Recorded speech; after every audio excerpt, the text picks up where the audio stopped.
I need like an action. Okay. Hey guys and girls, how's it going? Hope you guys had a great week. So we're back today with another episode of Normandy Newsfeed, your one-stop shop for all things gaming and geek culture related. I'm joined today. We've got a full house today, guys. So we're joined today. Yay, we're all here. So we're joined today by Dante, Fish, and Edge. Thank you guys so much for joining me today and just taking the time. I really appreciate it. And I'm very excited about today's podcast because we've got lots to talk about. So we're going to start with the first part of the podcast, which is what's new. How you holding up, Skipper? Hello everyone, welcome to the What's New section. Here we have Kate, Dante, and Edge, and also my good self Fish. We are here to discuss what is new in the industry today. Let's see. Oh my god, you have to do this every time. I need a 1950s vibes here yeah. so much.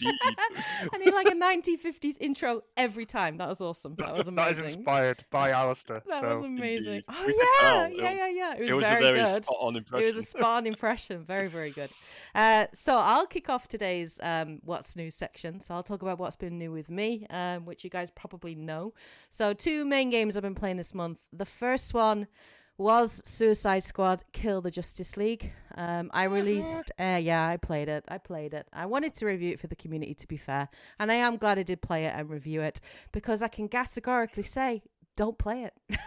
Basically, I just released a review for it. I'm actually really, really pleased by the feedback for the review. It seems to have done really, really well. So I'm really happy that so many people have been able to sort of see that. But yeah, like I'm a huge Rocksteady fan, right? Like you guys are all massive Rocksteady fans, right? Like I've always enjoyed their work. Right? The Arkham games. Like the Arkham games for me are the pinnacle of fantastic superhero games, right? Like the Arkham trilogy. What's your guys' favorite Arkham? Mine is City every time. I love City, don't get me wrong, but it is slightly Trump just because Asylum being the first one. Just I was so happy with it. I will always have fonder memories of Asylum. Yeah. But that's not to say it's a better game. I just like it. Yeah. Yeah, no, I agree. City is the better game. Asylum for me was probably one of my favorites. I loved the second one. Third one, I started to play, but it didn't hold me as much. And again, all 3 are fantastic games. Yeah. First one, I felt it was more, even though it's an island and it was more confined, it still had lots to do and explore and just collect everything in it, which is. There was one where I think I collected all the Riddler trophies. Yeah, I did that in City, I think. Yeah. I just didn't care too much to collect them all in City or Arkham Knight. But yeah, the Arkham trilogy is amazing. So I was kind of like curious to see Rocksteady's take, obviously, on the Suicide Squad, and obviously the premise of this is obviously the Justice League have been corrupted by Brainiac, and you have to kill the Justice League. That's the premise of it. It's an interesting idea. It's an interesting premise. Obviously, it's been done before. Right, the Justice League turning bad, turning evil. We had Injustice, right? The fighting game. Do you remember? So it's been done before, lots, and I was kind of interested to see their take on it. And I enjoyed like the first 3 or 4 hours. Like Dante was sat watching me play it, and we were laughing out loud.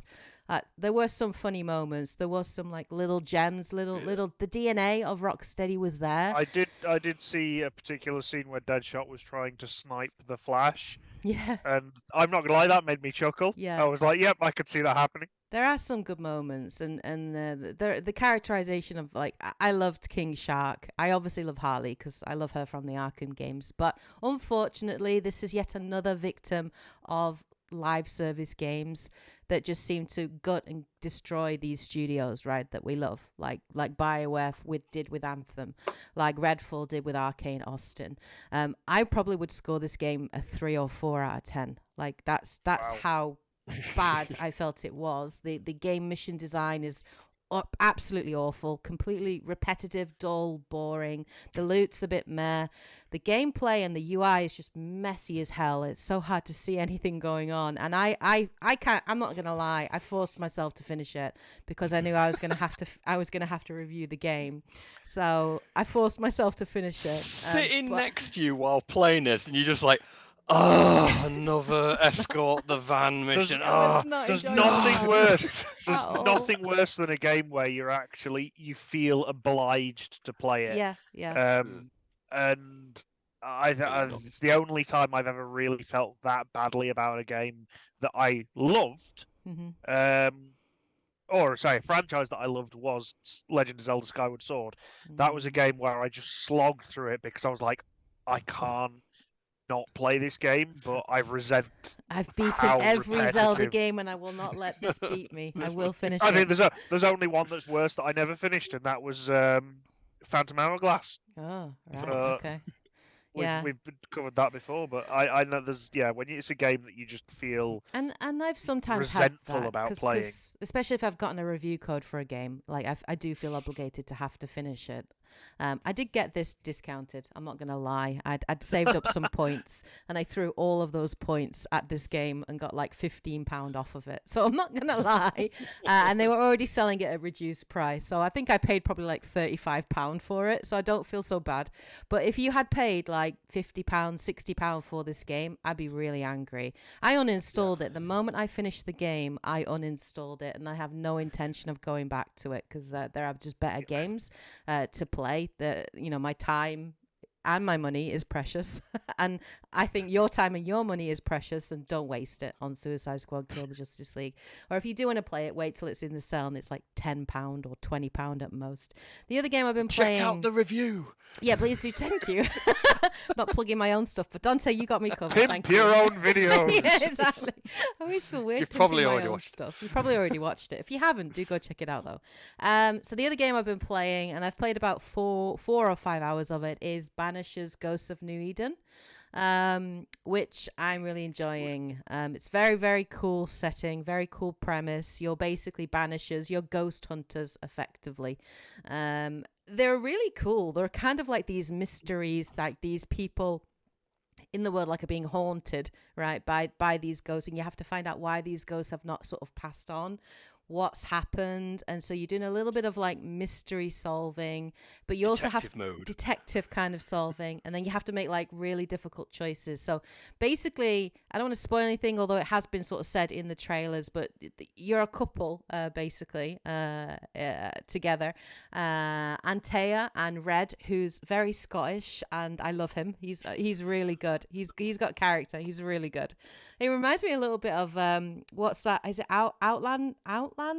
The one that's set in like 1600s, I think. Yeah, it's Outlander. Is Yeah. it Outlander? I got the biggest crush on the main guy in that. Oh, yeah. He's FYI great. for marketing, Build-A-Bear have just done a series of Outlander bears for grown-ups. Oh, really? Okay. grown-ups. I might check that out. That sounds sinister. With little voice boxes for clips from Outlander. That's kind so of that's kind of cool.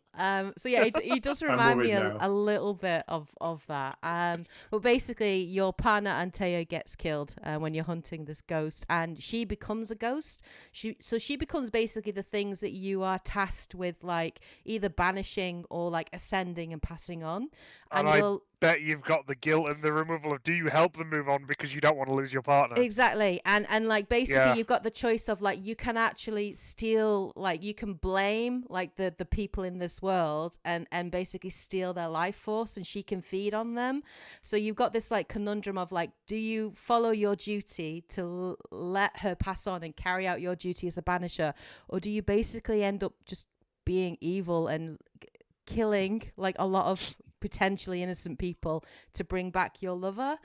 But some of these people are not necessarily innocent, and some of them have done some very questionable things. So your choices are not so black and white. This is not Paragon Renegade like with Mass Effect. This is very, very grey. It is a lot giant more grey area. Yeah, it's a lot more Witcher. Like there is no right or wrong choice here. Like it's really good. It's really good. Like we were playing, I'm like, oh god, what do I do? What do I do? And yeah, so I think it'll lend itself to good replay value. And then the last thing I've been doing is Fish got me into Warhammer. Fish's fault. I'm sorry for your wallet. I am not sorry for your entertainment. Seriously, my wallet. Like you should not have shown me that website. Like I did go on a bit of a buying spree, getting all the paints and everything. But yeah, I don't think you can see it because it'll go blurry. But yes, I've gone for Stormcast. These guys are awesome. They're very Roman, which is why I love them. It's very blurry, you can't see, but I might show up some pictures of them later for you guys to see. I'm building an army, but they get lizard dragons. men have something to fight now. So, These guys have dragons. I'm which is currently in the cool. process of painting my fat frog. If the camera will focus on him, it will not. It You might was have earlier. to. I'll use your pictures that you sent to me. Yeah, I'll to send some show. pictures. Yeah, and we'll do the Yeah. same. But yeah, my birthday, I want to get one of the dragons for my birthday in March. And I've got a week off in March, so I might spend some of that week just painting this dragon. It's going to be awesome. And playing Final Fantasy VII Rebirth, probably. That'll be how I'm spending my birthday week off. So yeah, that's what's been up with me. Fish, what about you?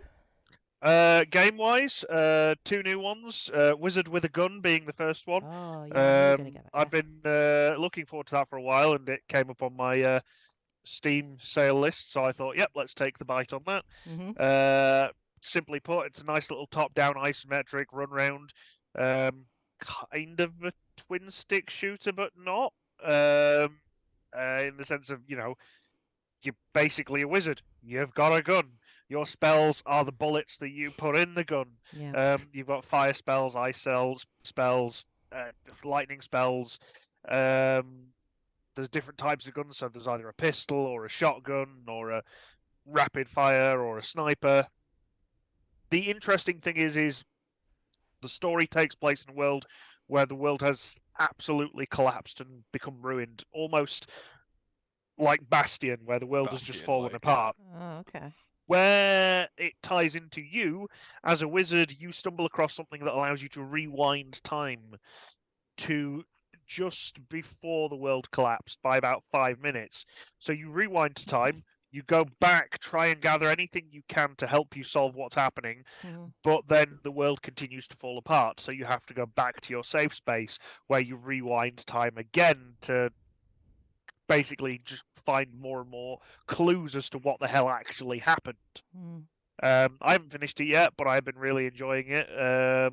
It's quite a nice little put down, pick up, repetitive element. There's a lot of crafting to it, because you need a lot of materials to craft different bullets, different weapons. You need to research spells before you can use them. Yeah. And certain biomes in the game have certain effects. So there's like a poison biome, so you need to craft armor that will help you with poison resistance, so on and so forth. So yeah, it's a fun little game. There is a co-op mode. I'd be interested in playing it at some point.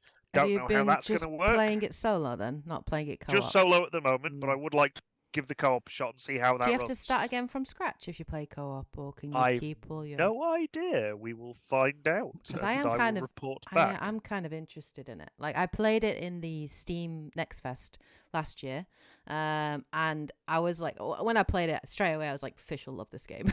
Like, I do think it's only co-op for 2 players. Yeah, I don't think it's only anymore. 2-player. I know, which is a bit of a shame. But I'm also intrigued to see if it's when you play co-op, somebody can completely run off to the other side of the map, Toe Jam and Earl style, or if you have to stay together within a certain range of each other, so you're all both on the same screen.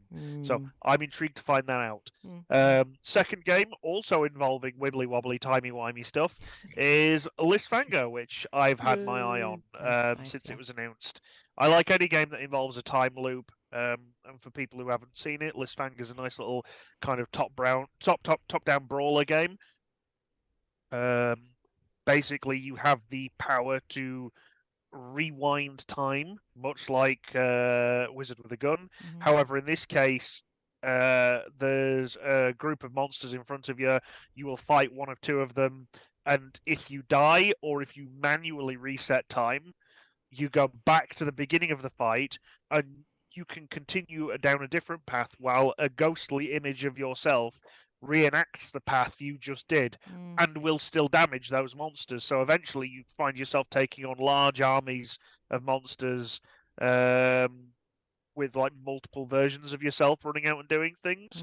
The interesting part to this is that there are some monsters that can only be killed if one and its twin are taken down at the same time. Jesus. So Right. you've got to Time it. really kind of manage it. You can Wow. get spells which will do certain things, like there'll be when you reset time, you start at a specific point. Uh-huh. One spell allows you to, for the next loop, change where you start from, so you can start at the other end of the battlefield. Wow. Which really helps you kind of change some distance quite quickly.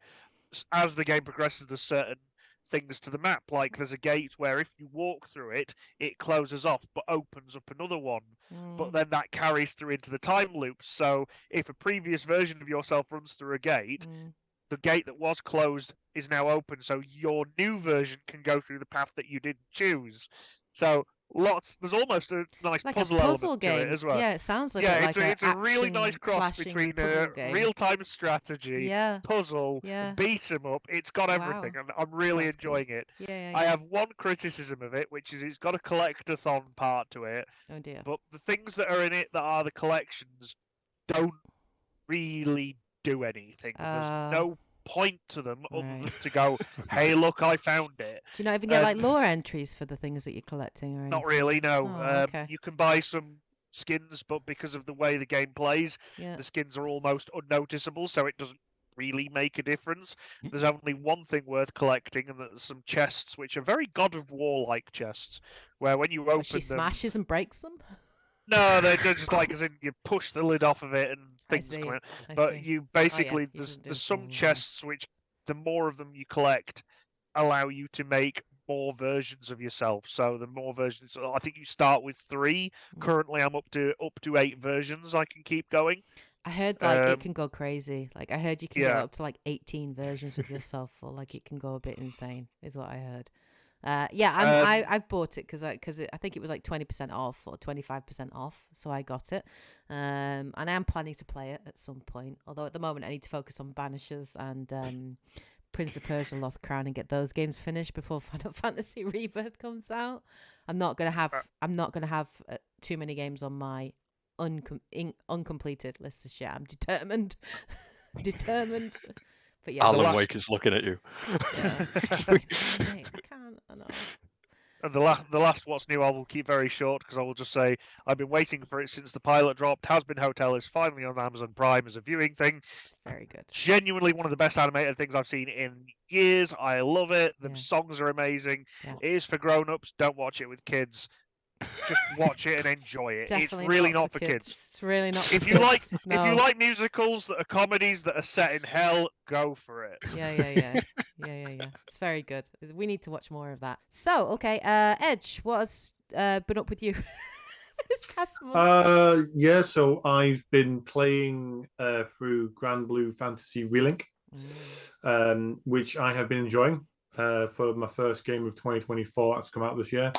I've just completed the base story, which is shortish compared to other story RPGs. And I'm now starting. I've started yesterday and today going through the multiplayer, jumping in, seeing what it's like, getting my thoughts on that. I'm enjoying it. Really good fun. I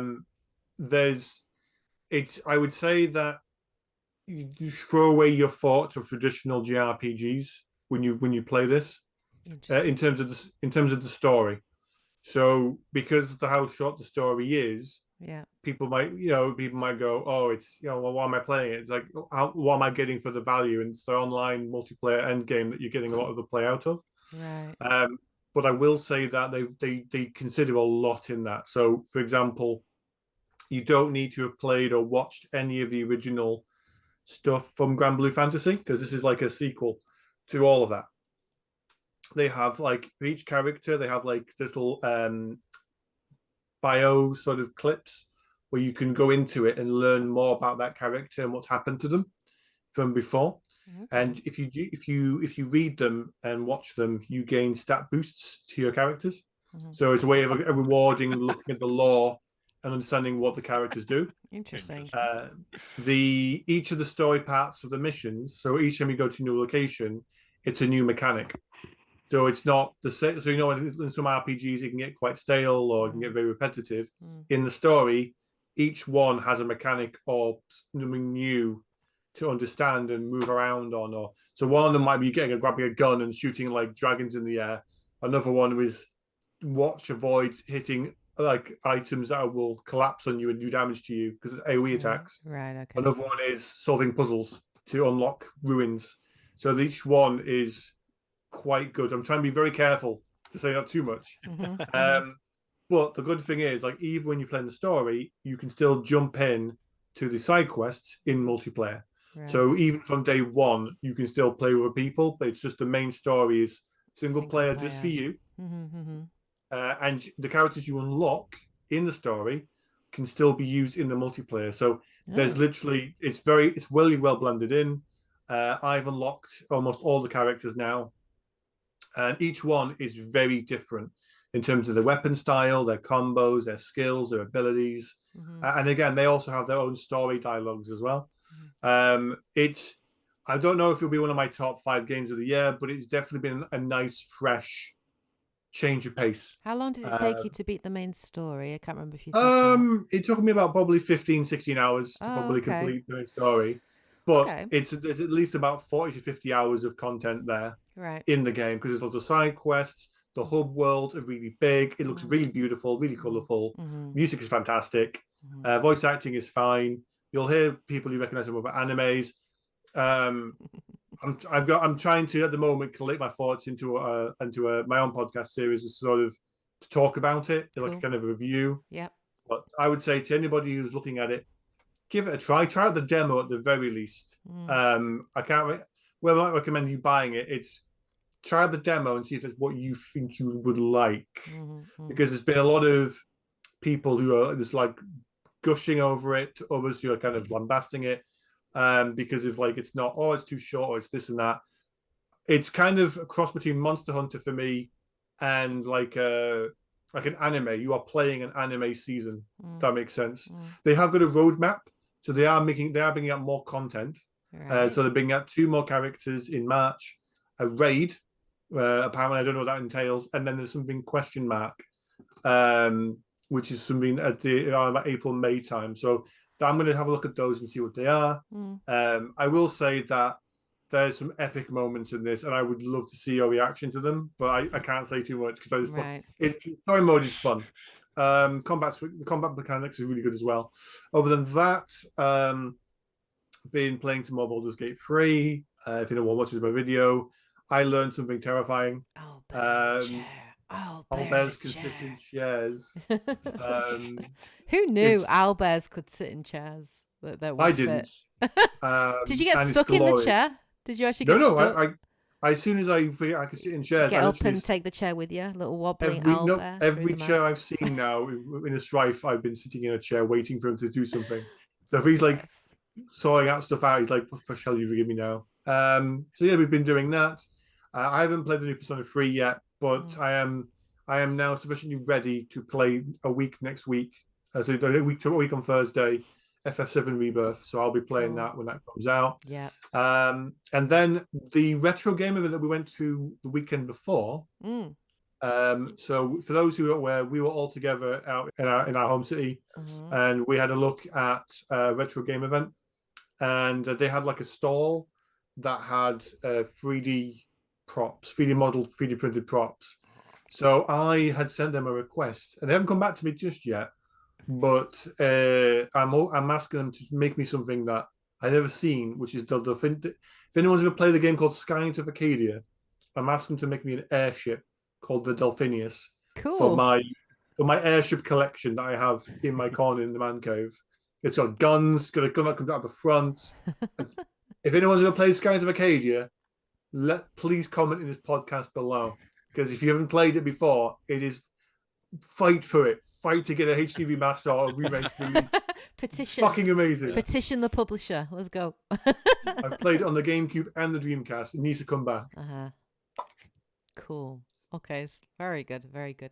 And then that's been it really. Just kind of plodding along and preparing for the RPG Manfest that I can't get through. There's too many RPGs. So many RPGs this year. It's insane. It really is. I'm more interested, I think, in Granblue Fantasy Relink, just because I know it is a bit shorter.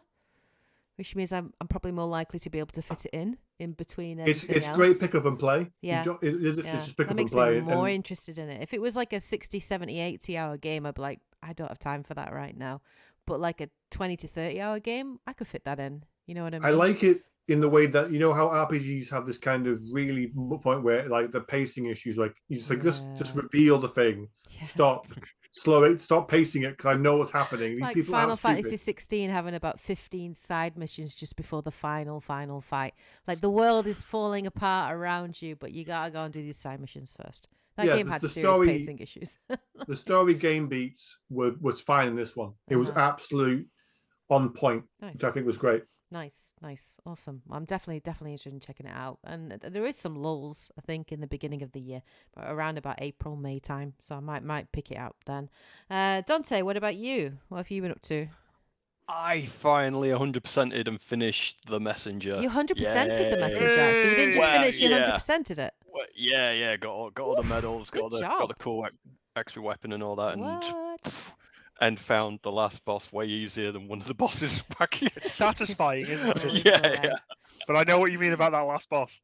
Yeah, but a brilliant kind of Metroidvania kind of game. It was very Ninja Gaiden, very Metroidy. It had a bit of everything and lots of in-jokes and all that jazz. Lots of fun. I'm curious if Sea of Stars does have any link to The Messenger at all, other than it being made by the developer. The developers have said it takes place in the same universe. Whether it actually has a connection or whether it's the same guys of same universe, we're not going to acknowledge it. Music's really good in The Messenger, because I was painting Warhammer and I was like, dude, I'm totally digging this music as I'm painting my Warhammer while you're playing Messenger in the living room. Flicking between the 8-bit zones and the 16-bit zones. I can't dance. If I dance, I'm gonna smudge this little bit and have to repaint it all again. So it's hard. But yeah, got very tricky in some places, and it's like it's definitely one of those where it's like, oh, okay, I died again. I'm gonna have to go back at it. But a bit more forgiving than Celeste, or just as hard as Celeste. Some bits. Maybe not for me then. And some bits are like, oh god, I know what I've got to do. How am I going to do that? Like, because like you gain a jump every time you hit something. Yeah. So it's like, oh, I've got to hit something, then jump to hit something again, to jump to hit something again. And if you it's precision timing, and if you mess it up, you're like, oh no. You gotta start again. On the odd one, I'd just be like, oh, I've done it. How? I can't repeat it, but I did it, so I don't have pure to. Skill. Let's try. I meant to do that. Yes, exactly. So that's so I moved on to like, right, I'm going to start a new game now. Okay. But I went for Super Mario RPG, the remaster that they've released now. Because I bought you for Christmas. Or was it for your birthday? Can't remember. You've had it on the back burner for quite a while. So. It's been a while. It's been a while. Yeah. No, I got this one myself. You got me Octopath Traveler 2. I did, and you sampled. Yeah, but I'm waiting to get number 1 first. Right, it's like fair enough. I should have got you number. Why didn't I get you number 1 then? Was it in the sale or something? It was on offer. It wasn't something. around, I guess. Okay. I don't know. Why did you get it is a difficult one to grab hold of these days. Maybe. Yeah, okay, the first game seems to be tricky, like, and digital's like so expensive. But Mario RPG, it's like, right, we'll pick that one out of all the other RPGs on the backlog because it seems shorter. And it does. I already feel like I'm pretty close to the end already. But yeah, lots of fun in jokes in there. It's like really old Squaresoft days. The mechanics are a bit wappy on like, at first I was like, wait, all 3 of your characters share the same like magic pool? That's insane. I'm going to run out really quickly. But at this point I'm over leveled to heck and I don't care. So it's like, wait, Bowser's in on it, Peach is here. I just love how Bowser picks up Mario and just lobs him at the end. Yeah, uses him as a weapon. Yeah, it's like, what? Okay. Bowser's the one with the spiky shell. He should be rolling up in a ball and landing on them and stuff. Chucking poor Mario. It's cool. Just to try and mix it up, they'll like, give you different weapons that are slightly increased in strength. So it's like, right, for Mario you can have a hammer or a Cooper shell, or just punch them, and then Jump on next it'll them. be a slightly different shell. Like this, yeah. So yeah, lots of cool. I'm loving that at the moment. And Kate and I just finished watching all 8 episodes of the Blue Eye Samurai. Another animation, So good, definitely not isn't for it? kids. So definitely not. Kids. Like we were saying, we go, we can't watch this with your parents. That would be so awkward. We're like absolutely not watching this with the parents. No way. Yeah. What, so especially good. the comment about peaches? Yeah, that that made me That we crack burst up. out That like- was yeah. so I funny. somebody point out it's the laughed guy who out does the loud. voice for Hero, not voice for Hero, the guy who plays Hero in Heroes. Yeah, And I was like, of course it is. Why did I not pick up on that before? Yeah. Yeah, it's so good. So good. Yeah, Yeah. voice acting's on point. The animation's The brilliant. writing the as story, well. The story Like is the writing and the Yeah. story. Looking forward to the next season. Can't wait to season 2. Yeah. And they've I confirmed hear it. So. they're plotting 3 to 4 seasons. Oh, That's I hope the so. plan. I hope so. And it kind of makes sense because there's the definite, like, it's a revenge story, but there's more than one person to get revenge on. I So liked it's like, how, right, though, I liked you how they can- focus on the different characters though, and like they kept cutting to them, so you got to see their stories a little bit, and obviously they all come together. I liked that. I thought that was really clever. So it wasn't just the main. Obviously, the main character is very awesome. Like she's a badass, but all the other characters are really well written and like really well fleshed out. So I was like invested on all of them. Like it was really good. Like it was really good. But yeah, as a woman, I felt very frustrated for a lot of the women in that anime. I was like, damn.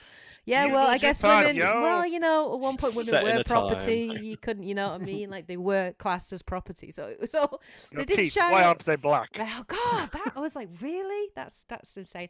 But yeah, so it was good. It was pretty authentic for the time period, I would say. And I like the fact that they didn't shy away from that. I thought that was good. It added more to the story. But yes, really. Yeah, good. 18 or older, get it watched on Netflix. Yes. The Blue Eyed Samurai. Yes, very good. I recommend it. We've been doing a lot of binge watching at the moment. Yeah. Like we we binge watched all of the new He-Man Revolution as well, didn't we? We watched all of that. So Kevin Smith after goodness. the Blue-Eyed Samurai, and then we just binge watched Dungeon. Was it the Delicious? Oh, Delicious in Dungeon. Yeah, we One more episode to go, which is on Thursday. Been watched all of that. That was on there. So yeah, we've been doing a lot of that, which has been good because I've been like too tired in the evening to game or anything else. So we were like, what's on Netflix? So yeah, Blue Eyed Samurai, definitely good. Recommend it. So that brings us to that's a really big what's new. So there's lots new for us this month. A lot new, which is fair enough because we knew February was a bit of a crazy month in terms of releases and everything else going on. So we're going to move on. Actually, we're going to have 2 main features in this month's podcast, spoiling you all.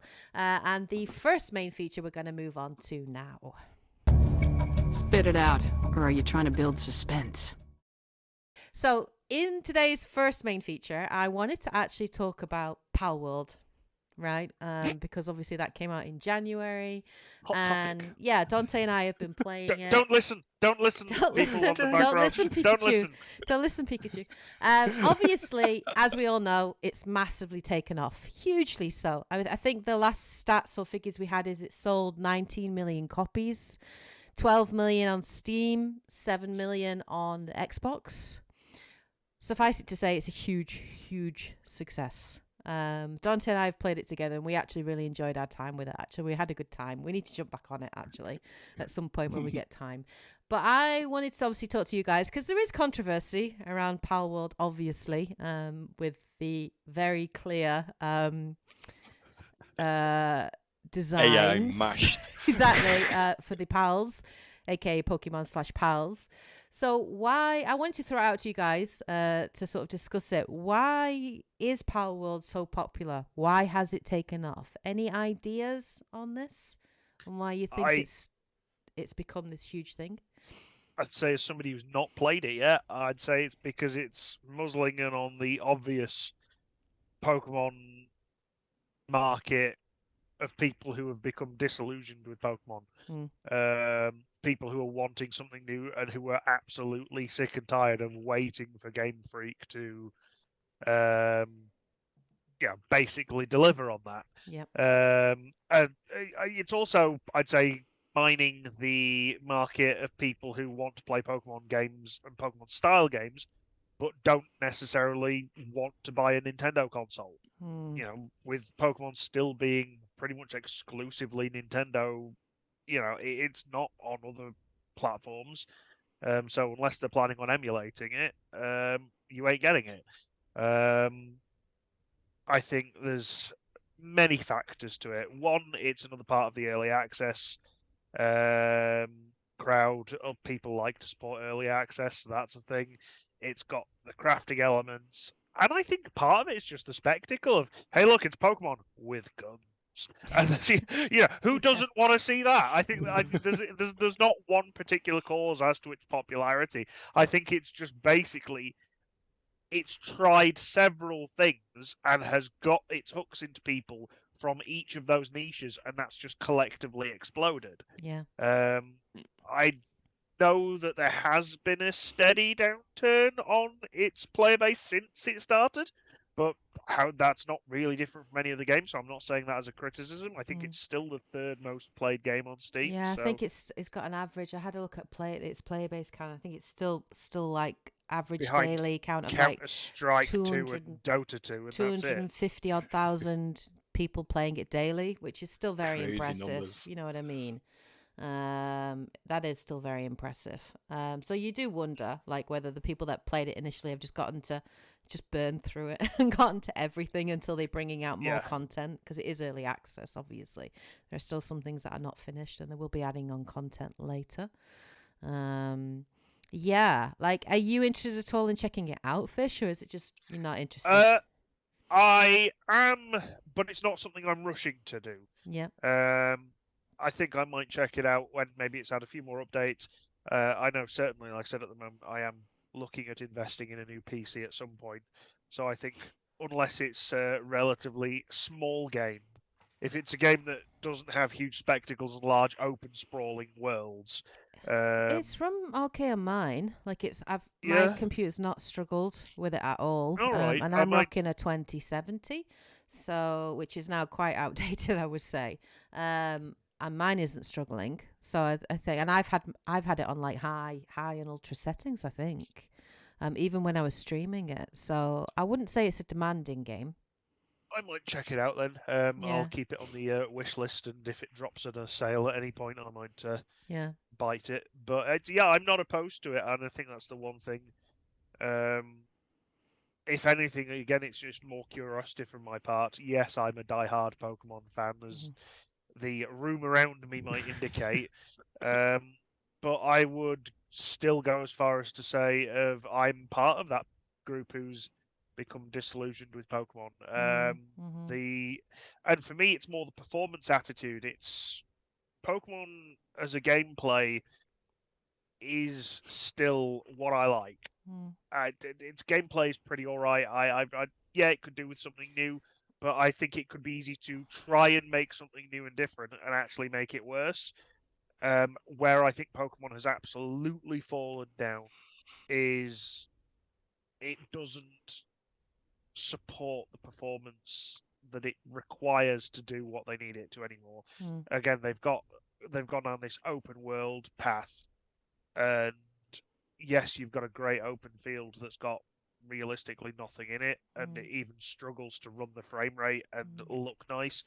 And I don't understand how they're struggling, because you've got games on the Switch like Breath of the Wild and Tears of the Kingdom. Look at Tears of the Kingdom, the creative miracle that is that game running on the Switch. And I think that's, again, part of the added frustration is that the console is capable of running it. People go, oh, it's the Switch, it's not that powerful. No, but with some clever coding and good programming, it is more than capable of making a game look good without those frame rate issues.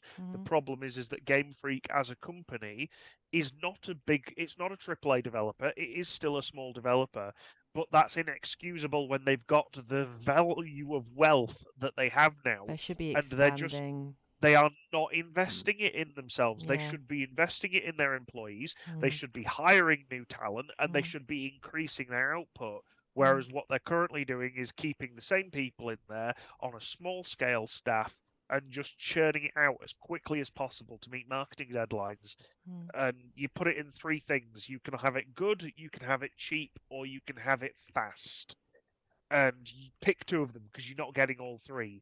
Currently, Game Freak and Nintendo, the Pokemon company, are churning Pokemon games out, and they're wanting them fast and they're wanting them cheap to get them out, which means that they're not good.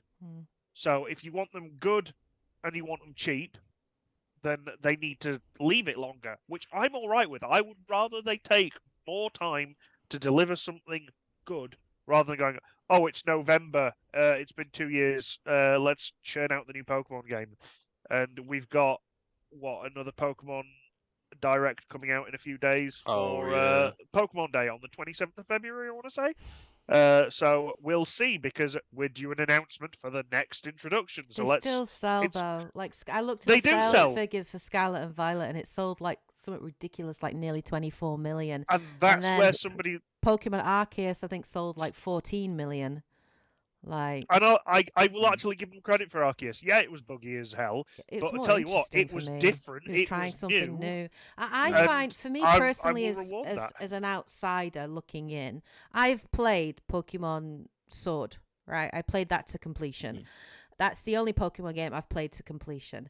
For me as an outsider, I'm bored by the formula in Pokemon, if I'm going to be honest with you, because it's the same formula every time. You've got your gym leaders, you're moving around, you're challenging your gym leaders. You've always got a rival. You're always going to have this legendary Pokemon that ultimately is, you'll have to work with or whatever. It's the same kind of formula, just in a different world, in a different setting, with some different variations of Pokemon and maybe a different story, right? A different bad guy or whatever. I'm kind of bored of that. And for me, I don't think that Game Freak do enough to shake up the formula. And I think that is one of the reasons that Palworld has done so well, because you're taking these creatures, which are like Pokemon, but you're using them in a completely different and new way. Yes, you can fight alongside them. You can even hold them. You can use them as weapons. You can ride them. You can do all of that in Pokemon. But you can also use them in crafting and in survival gameplay, right? And they've got skills, and you can create a community and things. It's just they're doing new things with it, with the Pokemon creatures, which have their types and everything. And I think because they're doing new things in new and interesting ways, that's what's kind of interesting people.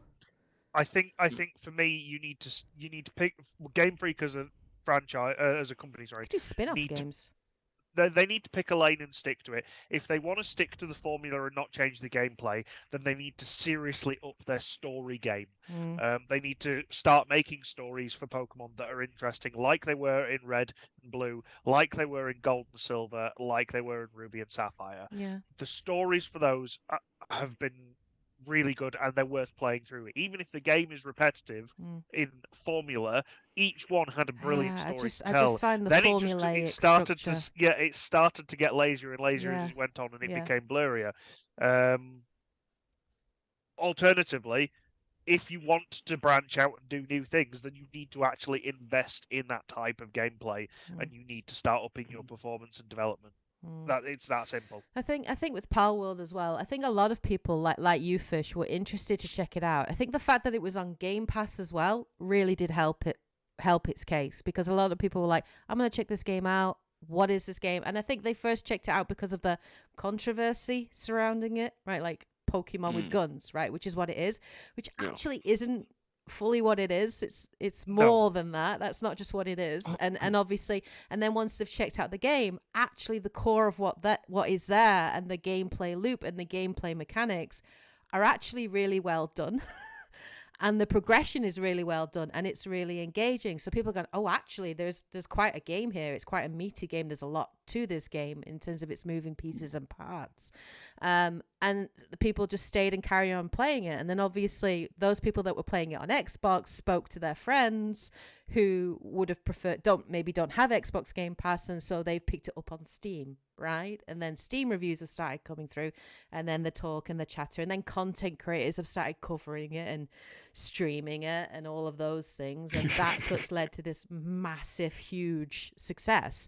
But I do think survival games as a genre do really well on PC, especially on Steam. I mean, look at Enshrouded. Minecraft is still up there as look well. Look at Valheim, Minecraft, V Rising, Enshrouded, right?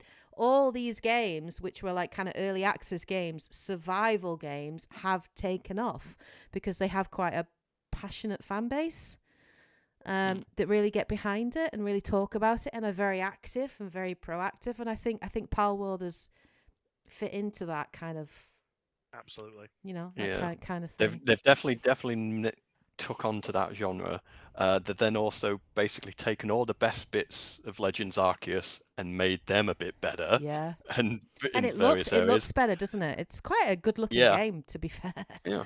And then they've nicked elements from Breath of the Wild as well. Yeah. So they have kind of cadged off Yeah. things that are good, but they've somehow blended it that it mostly works. Yeah. The story is actually lacking. There's no story there. Yeah, but we haven't really explored can enough, see. I wouldn't say. I wouldn't say we've I hear explored there enough. still Oh, isn't really? that much. Well, Well, we came into our first boss, didn't we? Yeah, And we we're did. like, I guess who are so. you? Why are we fighting you? What's going on? Yeah. Okay. Let me just... Maybe we'll find out. We'll look it up or something. You never know.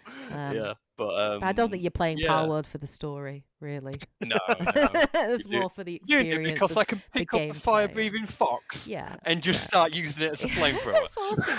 It's so fluid to play multiplayer. Like, it's so easy and fluid to play it multiplayer, and it's so much more fun when you're playing it multiplayer because you can really like work as a team in terms of like hunting down pals and crafting and building a base and oh god, I've just discovered this really cool thing. Wow, look at this! Come and look at this. It's really cool. So I'm looking forward to jumping in and playing more. But yeah, like it definitely is one of the biggest successes of 2024. Have you played it at all, Edge? Are you interested in it? Like, why do you think? Any thoughts on this topic? I've played it. I've started off a little bit with it. Obviously, Fish and Dante know my stance on Pokemon for the last probably several years now. Probably since Black and White, actually. I was starting to get kind of bored and tired of it. And I'll jump back in with certain ones like, say, X and Y was last X and Y, X and Y, Shield and Sword. I didn't play the new one, but I was fascinated by the fact that you were in a school and you didn't have to do the gyms. You could literally go explore or do archaeological digs. And I was really hoping they would have fleshed out more. Like, you didn't have to do the gym leaders. You could just do other stuff. I thought that was great. Like, I would love to see more of that. I'm not going to compare it to Pokemon with guns, although a lot of people are saying that purely because it is like basically arc survival. Yeah. Though visually, you could say it's Pokemon with guns into the actual monsters themselves. I have to state that we've had Digimon, we've had Pokemon, we've had like monsters from Dragon Quest. Every franchise of monsters will take inspiration from something. Monster Rancher. Yeah. Monster Rancher. And don't forget Monster Rancher. Yeah, Yokai Watch. And Yokai Watch. Yeah, Yokai Watch is the new one. There's so Bakugan, fucking hell. There's there's a load of each one will have inspirations, and so they'll take similarities from whatever creatures they are. Yeah. So I think anyone who's like saying, oh, they're copying Pokemon, whoa, because I could say like 20, 30 Pokemon that you could say were the same for other things. I think it's the fact. I think it's less the fact of hey they've copied Pokemon. In some cases, the models are almost identical. In some cases, it's basically been a color palette swap and some sanding of some ears. They possibly to be honest, AI not all now of them, as well. To be fair, at this point in time, we know Nintendo. Nintendo would have by now sued them. They're very protective of their I think it's because they need to tread carefully. I think they said that they were going to look into it or something. Yeah, to tell people to stop asking them. Yeah, exactly. And the thing is, like, it's on Nintendo effectively to prove that, isn't it? It's on Nintendo to prove the copyright and the plagiarism, right? It would open a can of worms if they did. Yeah. The thing is that the example I'm going to say now will kind of make my point. So I have always been in the mindset of variety is always a good thing. Agreed. The problem with Pokemon is And the reason why Palworld is, I would think, one of the reasons why it's popular is it's something different. It's something a breath of fresh air that people might think is Pokemon with guns, but when they actually start to play it, you go, oh, this is not what I was expecting, but it is fun. And they're doing something with it. You can see the passion behind it. The guy who one of the guys at Palworld had said that when the game came out, they took money from their own pocket to make sure the servers were running. Yeah. That level of dedication and that we want this game to succeed or do well, that to me is a good sign of, someone that wants to make a fun game. And I was going to say, I think the point you've just made there about it's good to have variety.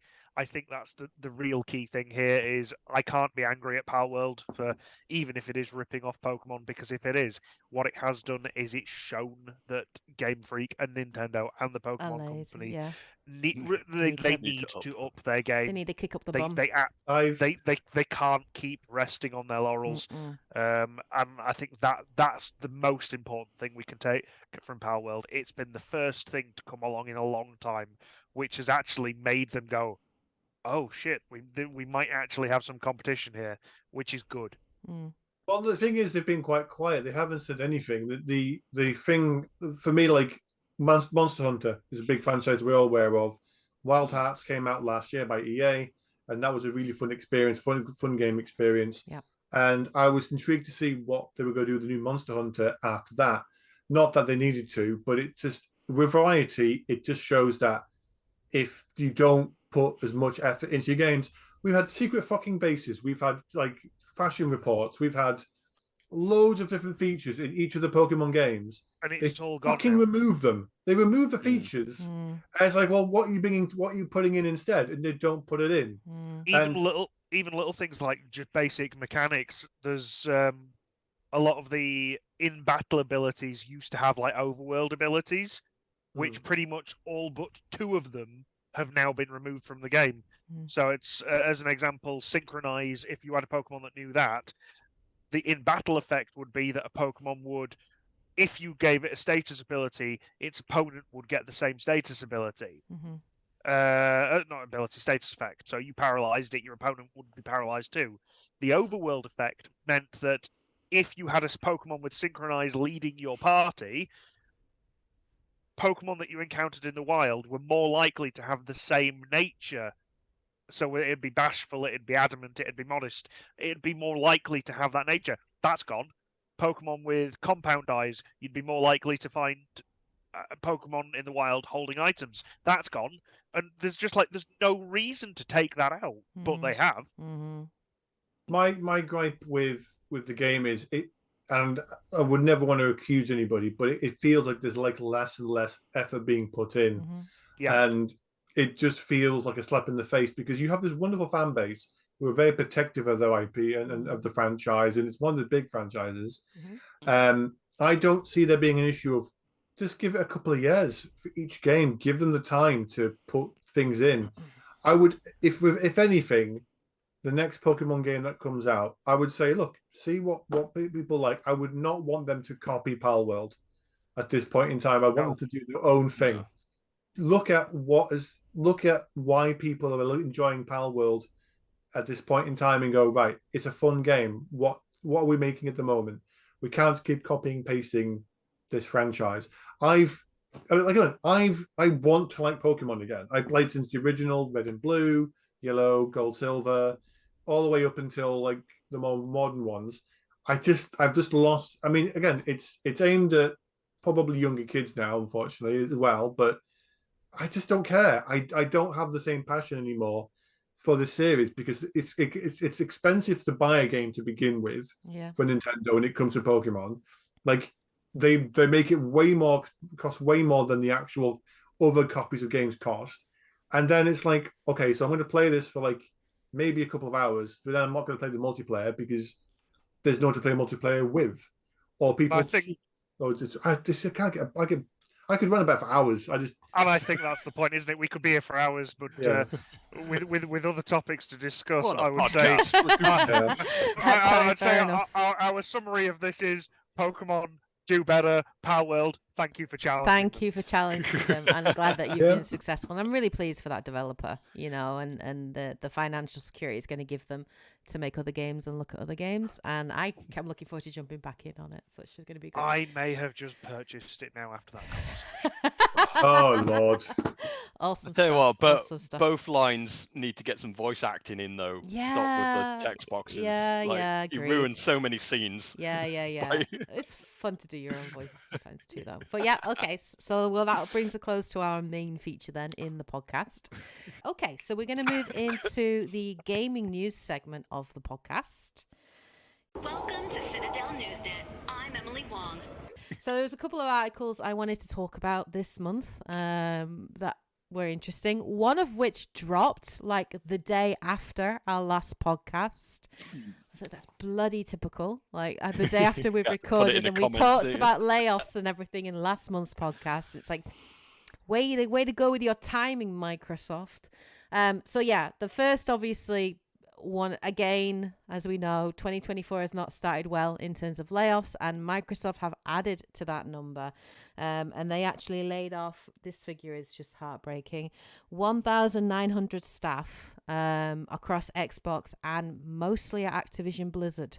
So obviously that merger has now happened, and 3 months later they've done a restructuring is what they're saying, and trying to, I don't know, it sounds horrible thing to say, trim the fat, and looking for overlaps and things like that, and they've laid off 1,900 staff, where obviously I think Phil Spencer sent around a memo to staff, obviously, which of course got shared or leaked or whatever, and he said it was to do with supporting the whole business and its long-term growth and sustainability, which is what they always say. Saving money, basically. Basically, saving money, exactly. At least in one sort of silver lining, they did offer severance benefits and things, so maybe still paying people's medical insurance and stuff like that with it, and had some severance pay, which is better than some game development publishers do when they lay off people. But I'm still, if you're working at Activision Blizzard, and a thing that really shocked me with it as well is some of the largest areas of layoffs was in the physical games retail departments, and that I maybe think is it's just a sign of where things are going. It's just and we digital only. Yeah, and we got the That's dark times. It is, and we got the leaks as well. I think last year of a mid-gen console refresh, which was adorably digital. Who was it? Who recently said gamers need to get used to the idea of not owning their games? Was that an Ubisoft guy? Yeah. I mean, that's unfortunately seems to be the attitude the people leading this business are going down, isn't it? I heard Get used to not owning the things you pay for, guys. Yeah. You're only renting it. Well, I mean, Larian Studios were at another Game Awards this year. Oh yeah, the DICE Awards. Yeah. DICE Awards. They had won. They'd won the Game of the Year again, and they actually had their chance to say what they wanted to say. Good. At that one compared to Game Awards, but they had literally honoured and said, look, we are aware that people have been losing their jobs over the industry. It's been they literally just were just blunt as anything. Based on if you look for the video later, Kate, and have a watch of it, you'll be like, "Whoo!" They held no punches. Good. They shouldn't do. I like it when they call out that kind of stuff. It wasn't like in a way of like them being rude. It was them making a stance and saying, we believe that when you pay for a game, you pay one fee and you get the game. Even now, for example, today I've had a download for Baldur's Gate 3 where they've updated content again. Yeah, like updating, adding things like more to romancing, and the fact that they are still supporting their game, and I'm not paying anything extra for any DLC or anything like that. You can tell why they break the mold at the moment. They need like these companies where they're like going down this like live service route, doing like how much can you get money from these people? If it doesn't hit that criteria bracket, then we need to lay people off. It's disgusting. It doesn't. It's not gonna last. You can't maintain that. Every game going down live service, you can't give that much time and attention to all of that. If you had a live service with Mass Effect 3 multiplayer, right, back in the day, and then you had to play Dragon Age Inquisition, then you had to play Assassin's Creed Black Flag, and they were all live services, I guarantee you I can't edge put all that time into all those games I want to play. Whereas if they were all just decent, like story narrative games, and you could jump in and play multiplayer, but there wasn't this kind of live service bullshit, you could enjoy those games. It's not feasible. You cannot maintain that. People, the problem is the wrong people are suffering. It's not the higher ups, where if they've made a decision, they should take accountability. It's the people on the bottom who have worked their ass off to make these deliver games. what the higher ups have asked them to deliver. Then they get basically shat upon. Like there are all these layoffs. They're all like, poor investment, and they invested too much or grew too much, and their predictions are wrong in terms of profits and whatever, and games or whatever. But Microsoft is a very wealthy company, and I wonder if because there's obviously different departments and divisions of Microsoft, right? You've got Microsoft as an entity, and then you've got Xbox as an entity, right? And that brand and that video game division. Yeah. They've just spent, 64 point whatever billion to purchase Activision Blizzard, right? And King. Like, that's a huge amount of money to spend to pull in, all of this talent and skills and just to lay people off. And this is where I think somebody higher up the chain is absolutely playing a stock market game. Yeah. I think somebody has a vested interest in buying that part of the company because they've either got shares in their competitor or they had shares in that area. Yep. And then, hey, look, we've increased the share price and now I'm selling my shares in that company. And then we sell it and we tank it. Yeah. Or it's an indication that they don't care about the staff. They don't care about the experienced developers. All they want is the IP. I don't even think that's an indication. I think that is just fact. They don't care about the staff. They don't care about the license to Diablo, the next I Diablo. don't even think they care about the IP. Yeah. I don't even think they care that much. They just basically want to own something. Now I think publishing conglomerate now, aren't they? Really? And I think that is part of the problem. Is all they can see is, again, they can't see past this whole, we need to snap things up. We need to have the most independent properties on our platform. Why? Because if we've got it, then somebody else can't have it. And that's purely the mentality. If it does keep going this way, we are going to see another crash of the gaming industry, like we did with the Atari. In the early 80s, purely because people are just going to be so disillusioned with games as a form of entertainment, because the quality is just going to drop off the side of a cliff. Unless what will happen is, because people's standards are so low now on what they expect from a game, that games will just maintain anyway because people don't expect any better. We've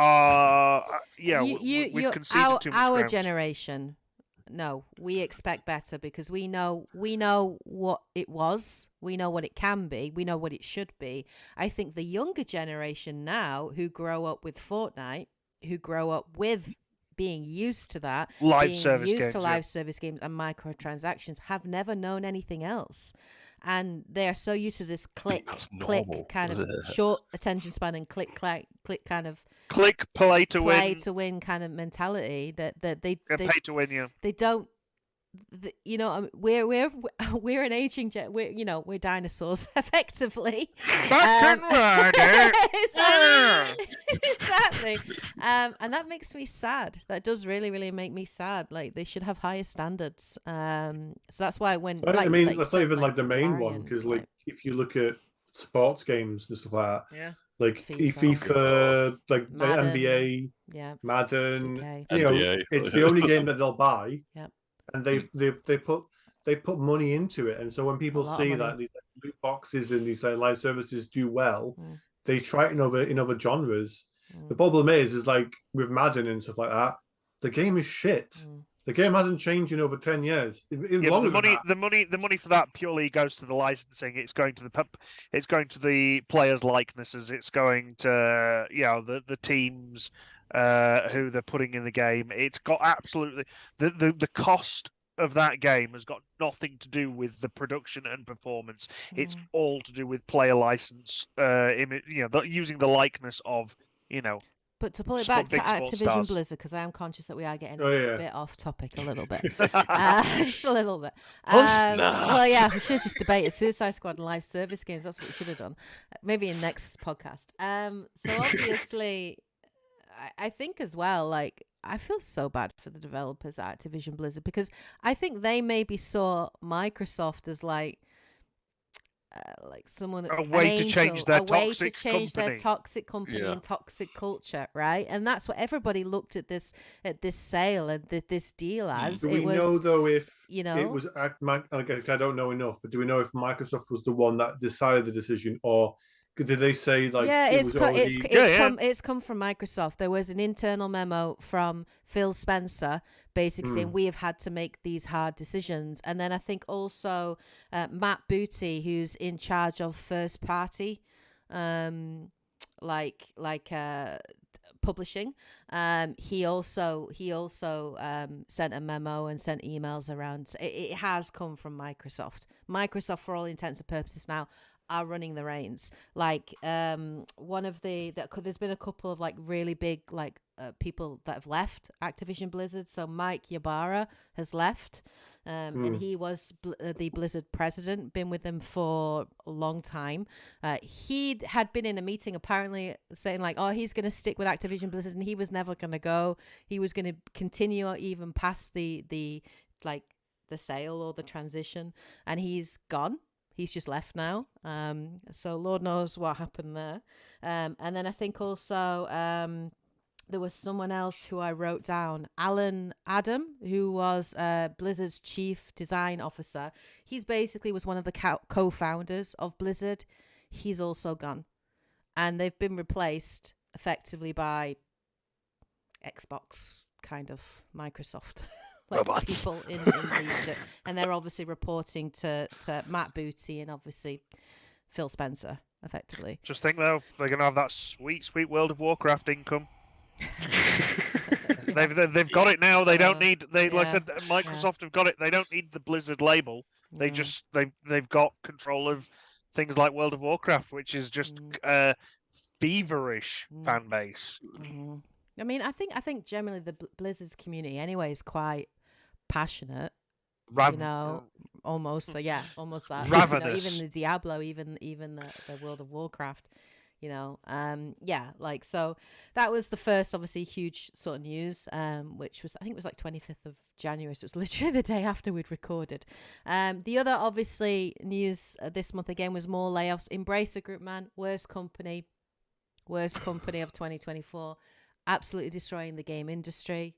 Honestly, just laying off, closing down studios. I think they closed Volition last year.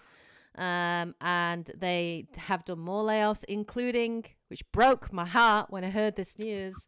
Apparently they laid off 96 people at Eidos Montreal, I think. Eidos Montreal.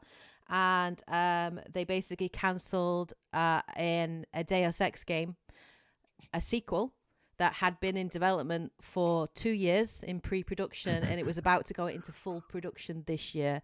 And I have been waiting. So many have been since waiting. 2016's Deus Ex Mankind Divided for a sequel, because that game ended on a cliffhanger.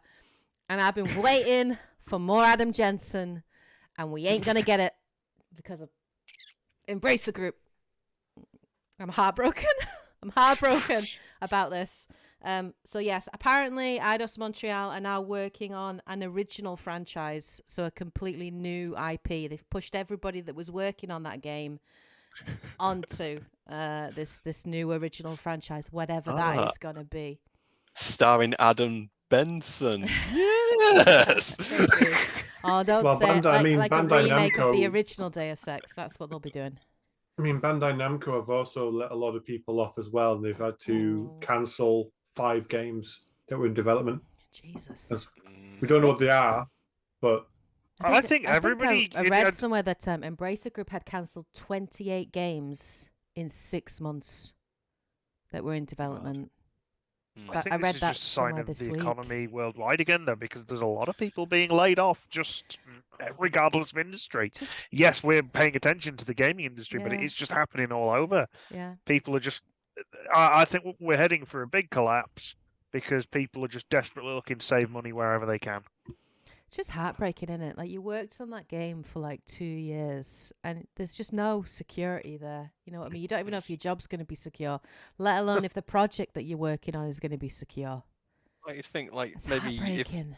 the higher ups take a bit of a pay cut for a while so they can get the other staff to produce this game and get their money back that way. Yeah, but well, we know for sure Embracer Group do not care about their developers. I think they released a statement recently. Someone's supposed to. They only care about their shareholders. That is their bottom line, and that is everything that they think about. I know. I've never seen like a CEO of a company like do that, like brazenly.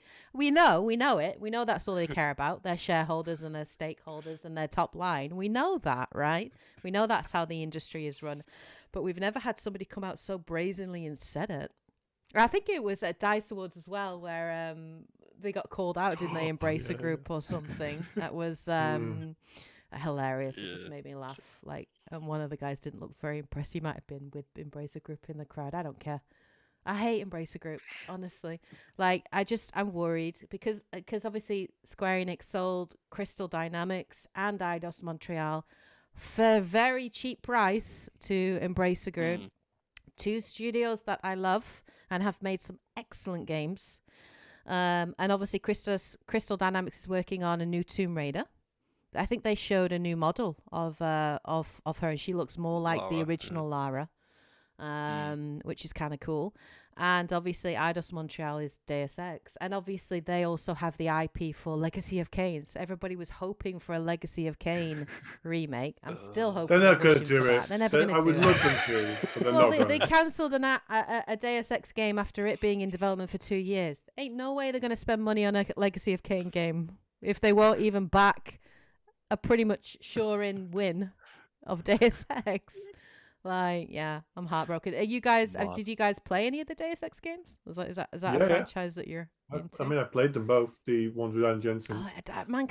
Human Revolution and Mankind Divided was just so good. So I loved good. doing the like the Fox is the Hound achievement and just like trying not to get detected and not kill anybody. Anyone. Yeah, those games were so I was good. never here. Such a great sandbox kind of option, in terms of like taking on missions and things, and it's just a really interesting world and story and setting, and I was really looking forward to more stories in it, but we ain't getting it. Nope, it's not happening, which breaks my heart. I only played the second game, but I had to watch your story recap of the first game, so I knew what was going on. That's why I make them. I've still got people that are watching them years later. This guy's like, I'm here 6 years after this video was released, still watching it. I've just looked into, and now it makes a bit more sense why the Embracer Group's just making all these really terrible decisions. A large volume of their funding and their shares, when they're saying about their stockholders, it's all coming from the Saudi area again. Yep. So again, it's the same thing we're seeing with so many other areas of the gaming industry, of Saudi princes buying up game investments for purely financial reasons. Yeah. And then pulling out, pulling it out and destroying it. So that's clear. They invested apparently $2 billion in them last year as part of a share deal. So that explains everything. This is why having conglomerates. This is why even having Microsoft buy up so many studios for me is a dangerous thing. Embracer Group buying up so many development studios. It's a bloody dangerous thing. I don't think we should do it, having these conglomerates that own so many IPs and so many development studios. Not to mention the ethical questions that go around it, which is I'm not even going to get into on this one, other than not good. What it means for companies when you've got people with certain extreme views basically holding the purse strings. Yeah, I've never thought it was a good thing, and obviously now we're definitely seeing the repercussions of those decisions and those deals that have been made. The last thing I wanted to talk about in the gaming news is obviously last month we talked about Xbox's game showcase, right? And Sony had its own in January, on the very last day of the month, actually, on the 31st of January. They had their own state of play. So I did want to talk about just some of the reveals and some things that I was kind of interested in from it. It was okay. It was okay. I think they showed 15 games through it, and obviously we got to see some gameplay from it. I'd say I'm very much looking forward to Dragon's Dogma 2. That is one of my most anticipated RPGs coming out this year. I'm really looking forward to it, and the more I see of that game, the cooler it looks. But can I choose a class? Can I? Heck, they all look awesome. Every time I watch that video, I'm like, God, that looks cool, dude. Oh my God, that looks so cool too. That guy can actually do all of the different. There's one of the guys that's he can materialize all the different weapons. I might pick him. Because he's but maybe he's a jack of all trades and a master of none. Maybe that's what he is. Maybe. So that looks really cool. Obviously, they finally released Foam Stars, which is on the PlayStation Plus, technically free this month if you've got PlayStation Plus. Have you played it? I haven't yet. I've installed it.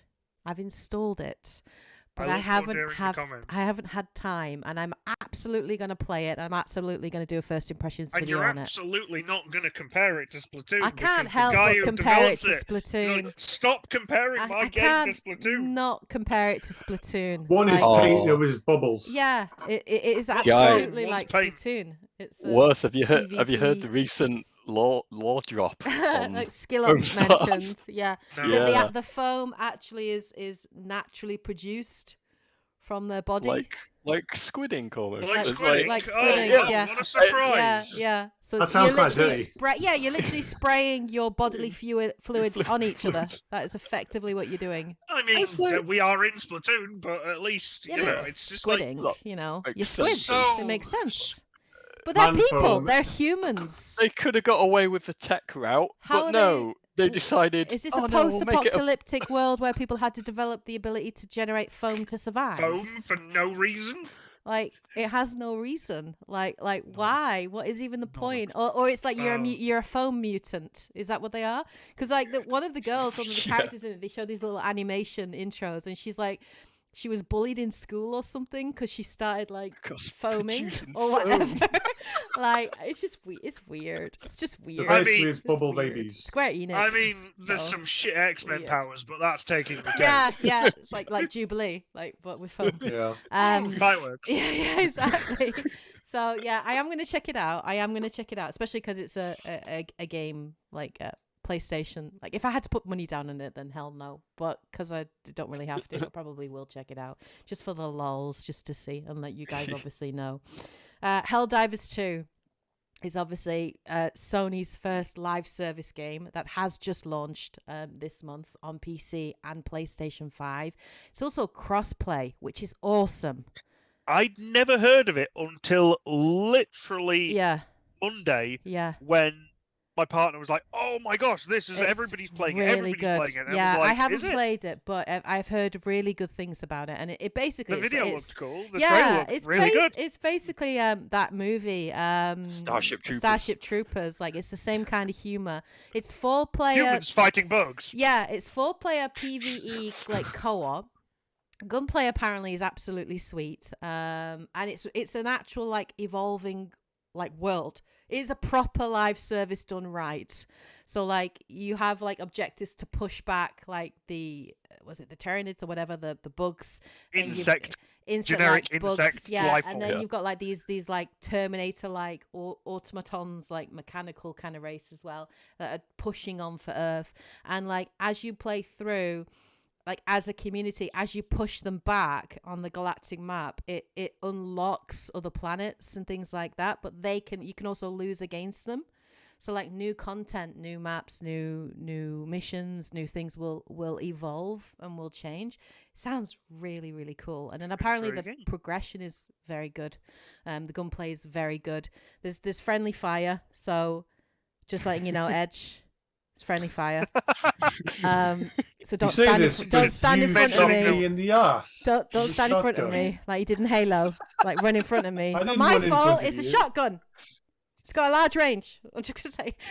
When we do So- paintball, I'm standing behind Kate. I'm not standing in front of her. Yeah. But it would be so much fun. So if you do end up getting it, like it's cross-play. So say like if Edge ended up getting it on PlayStation 5 and we got it on PC or PlayStation 5, we could all actually play together. That's good. It's cross-play, so which is awesome. Like, and it looks really sweet. It looks so good, and I really, really want to check it out. It's a game I'm very interested in playing, and maybe even streaming because it looks like a lot of fun. And the more I've heard of it, and the more reviews I've watched, like the more interested I am, which is cool. But I've been waiting because it's a live service game. I'd be like, I'm gonna wait until all the bugs and all the network issues are dealt with. Well, apparently the servers are like Bit on and off. limited at the moment. Yeah, apparently they're a bit limited because they've capped them as well. Because they're not they've not expected to blow up as much as they have, and you know it's an indie studio. You know, it's a Sony published, to be fair, but it still is a pretty small studio. So I don't think they've expected it to blow up as much as it has. So I'm gonna wait until they can kind of like iron out everything and then jump in, right? But it looks really, really cool. Other game I was kind of interested in was Stellar Blade, which is a Korean development studio. It looks like a cross. It's a bit like a cross between like Bayonetta and Platinum Games kind of style. And Nier Automata / yeah, it looks very cool. I mean, I'm gonna say that lady, that's no armor. I'm gonna say that like I don't even know how, like, you know, but it's fine. I can forgive you. It's fine. But it looks really cool. Like the combat looks cool. The world and the lore looks interesting. So I'm kind of interested. I'm kind of curious by it. Yeah, it looks pretty funky. Although her face looks a bit weird. Like I don't know, she just looks a bit off. I can't explain it. She's just a bit off. Uncanny Valley syndrome. Yeah, just something about it is a bit weird. But I'm still kind of curious. Rise of Ronin, we saw more gameplay of that, and that game looks so good. That game looks so good. Like a cross between Neo and Ghost of Tsushima, and the time period and the setting looks really cool. So I'm very interested in that. And then obviously we got a trailer for Death Stranding, which I'm still confused about. That's Kojima. the sequel. Kojima. Yeah. I don't understand the whole obsession with Kojima. He's never Let really him done it for me. let him make a movie. Let him get it out of his He system. is making a movie. It's called Death Stranding 2. Have you not seen the cast? That's what he's doing. Every Yes. game he makes is just It's a let him make a movie. movie. The guy clearly It's wants like to. Hollywood. Was there anything that you guys were interested? Any thoughts on things are there? Like just to No. I Not really. missed the entire thing, so my Ah, update is what okay. you've just told me now. Okay. Well, Helldivers. Helldivers completely. It looks good. Should check it out. I think we would have a lot of fun on it. I think we would have a lot of fun I on certainly think it's. I think it's. Again, it'll be on the list of things to do. it. In the wish list. Hopefully, the new PC will be in a couple of months. We'll Yes, see. I'm also going to get a new PC. So we can christen our new PC. We can go maybe. shopping together. Okay, so PC shopping. That sounds fun. That sounds good to me. Yep. Do you have anything to say, Dante? Thought you were going to say something. No, I was just like kind of half curious about Helldivers 1. You know, the twin stick Yeah, shooter, it's a top twin downy. stick shooter, top down old- kind of the thing. first I'm not one. really a big fan of It's twin like- stick shooters, if I'm honest. I've never Yeah. really been a I big mean, fan let's of be them. honest, I find them a bit The tricky. franchise peaked with both Geometry Wars and I Made a Game with Zombies in it. Yeah. And there have never been any twin stick shooters worth playing after those. Mhm. Maybe the new one, Vampire Survivor, but that's just because it feels like a return to the delight that was. So that's I've hit my microphone. Okay, that's the gaming news segment of the podcast. So we're now going to move on to our second main feature today. Spit it out, or are you trying to build suspense? So the other main thing I wanted to talk about today was obviously this month, Microsoft, basically Xbox, in response to a leak, about possibly Starfield and the next Indiana Jones like no longer being exclusive to the Xbox, and Microsoft giving up on their exclusivity and going to a multi-platform kind of business strategy. The internet lost its mind, man. Xbox fans lost their mind, and they were like, I'm going to sell my Xbox and buy a PlayStation. I feel betrayed and all these things. So obviously, Phil Spencer, Matt Booty, and also Sarah Bond did a podcast. It was basically like just a discussion. They were interviewed and answered questions, which I would assume were from the community. For me personally, the whole podcast thing was a nothing burger. Like, they could have just done an email update. They didn't need to wait a week and let the internet implode like for the week.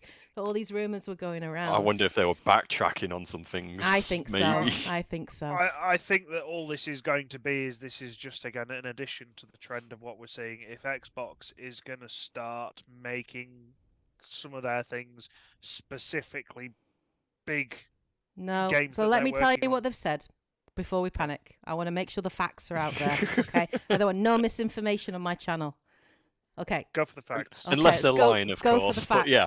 So, it's not as big as people are worrying about, right? But it maybe is an indication of where Xbox are going potentially in the future. So what they've said is, 4 games now will be moving across onto PlayStation and Switch. Just 4 games to start. Those will not include Starfield, and they will not include the next Indiana Jones, and they will not include first-party big developed games. So no Halo, no Master Chief, no Gears of War, right? Mm-hmm. They didn't say what the 4 games are going to be, but they did say that they have already been existing on the Xbox for at least 12 months.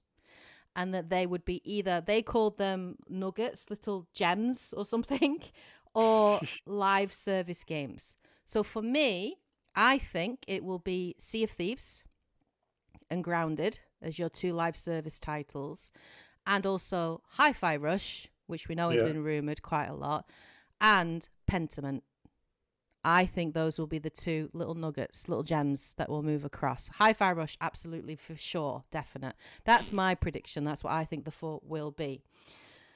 So it's not big, huge, like, first-party games. But I do think that Xbox is going to take it on a case-by-case situation, right? So what they've said is, don't take this as a signal, Xbox owners or PlayStation owners, that all our games are going to come across onto multi-plat. That isn't the case.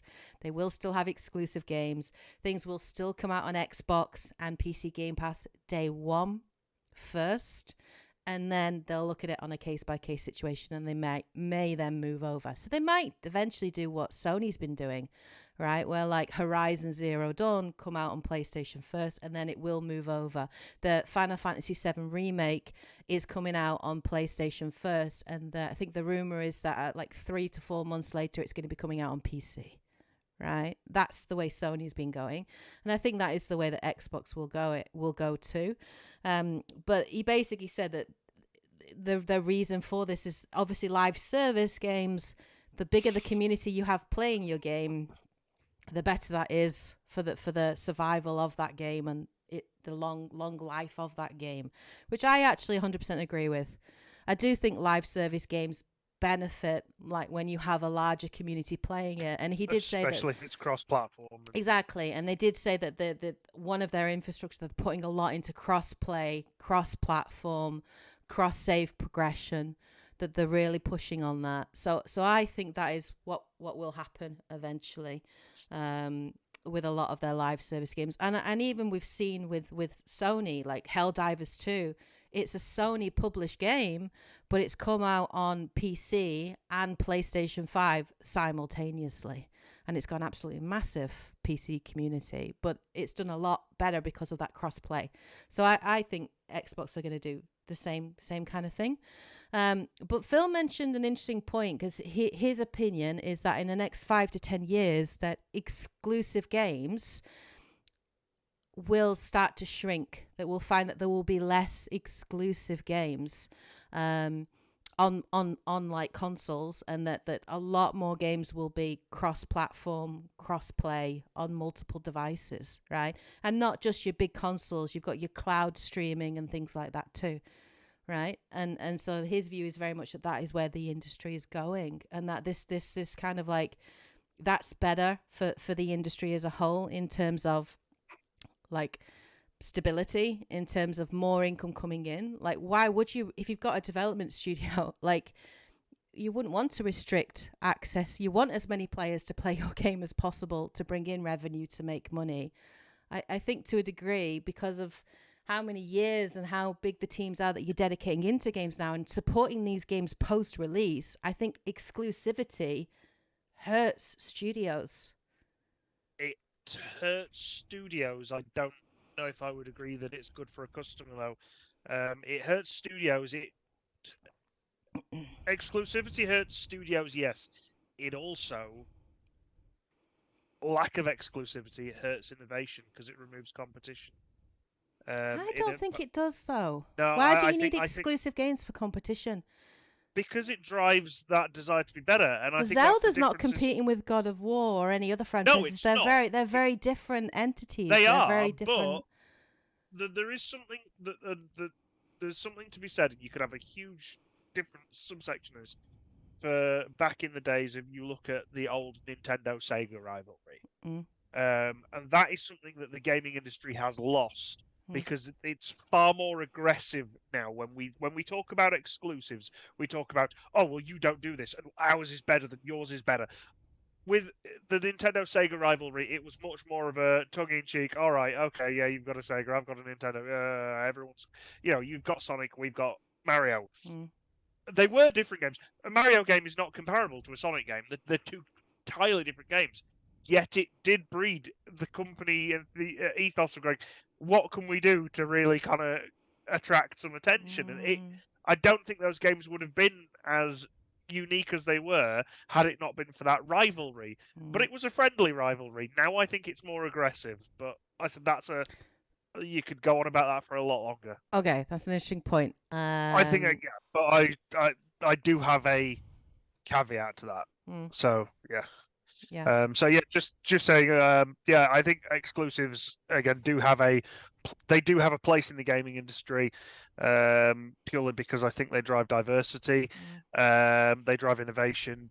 I think, and I am saying with my own thought process here is that may be driven because I have a nostalgic view of how the gaming industry used to be, and it may be that if everything goes on to multiple, if everything from multiple developers goes onto every platform, then it will change from platforms being innovative to just developing studios being more innovative. So I don't think it will eradicate it entirely, but I do think it will drive the industry further down the rabbit hole of rather doing something because it's fun and it's interesting and it's different to what somebody else does. I think it'll drive the industry, as we are still in this live service game industry, of going, oh look, we've done this, let's make a clone of this and just repeat it, and then let's make a clone of this but slightly change it and then repeat it. And everyone will be competing to just make the same thing, but their I hope version that's of the not same what thing. happens. Yeah, And that's what I fear will happen. Yeah, I'd love to be proved wrong. Yeah, I think it depends on the development studios, isn't it? And it's the genre as well, because some developers will push genres forward, right? They'll push it forward, like what Larian have done with RPGs, right? With CRPGs, with Baldur's Gate 3, and the incredible game that they've made, right? So I do think like it comes from the developers rather than the platform, the publishers. I think that innovation comes from developers themselves and having those creative ideas. But I do think the ecosystem that they are working within, and I do think that the support that they have from their publisher is crucially important to that, and the leadership network. And I 100% agree with you on that, because I do think, yes, absolutely, we've seen signs where ZeniMax, right, with Bethesda, they basically put pressure on Arcane Austin to make Redfall. That's not the game they wanted to make. you know that WB as a publisher has put pressure on Rocksteady to make Suicide Squad Kill the Justice League. That's not a game that they would have chosen to make by themselves if they were self-published. Larian is self-published, so they are in a very different kind of system. What I would say I think Nintendo as a publisher is good at doing is it does allow their development studios to have a little bit more creative freedom and to really push the envelope, and they do that. Looking Unless at the new Miyamoto's Zelda. wandering around the office, in Right. which case he pops his head round the door Right. and goes, "Do you know this Except is for All Star Pokemon. Fox?" Yeah, except for Pokemon. But yeah, for sure. They've done that with Mario Odyssey, with Mario Wonder, pushing 2D Mario forward, Mario Odyssey pushing 3D Mario forward, Zelda Breath of the Wild pushing open world exploration forward, and clearly Elden Ring's taken hints out from that in what they did, and and what From Software have done. So absolutely they take inspiration from each other, but I do still think that exclusivity, for me personally, I think there will always be a place for exclusive games. I think there always will be. I think people will expect certain tentpole franchises for that platform. That's what they're buying into when they're getting their console. Obviously Zelda and Mario for Nintendo, right? And God of War and Horizon and Ghost of Tsushima and Last of Us and Uncharted, right, for Sony. Yeah, and Xbox is Mario and not Mario, Gears of War and Halo. There are certain things that you expect from publishers, from platforms, but I do think that is getting further and further away. And I think the game industry and how people are gaming has changed significantly. It used to be a case of you would just have a console. That would be your console. That would be where all of your library would be. And, you would buy just that. But I do think a lot more people have moved into PC gaming. I think the PC community has grown massively. That used to be a lot more... Because getting a PC to work is less niche than it used to be. Exactly.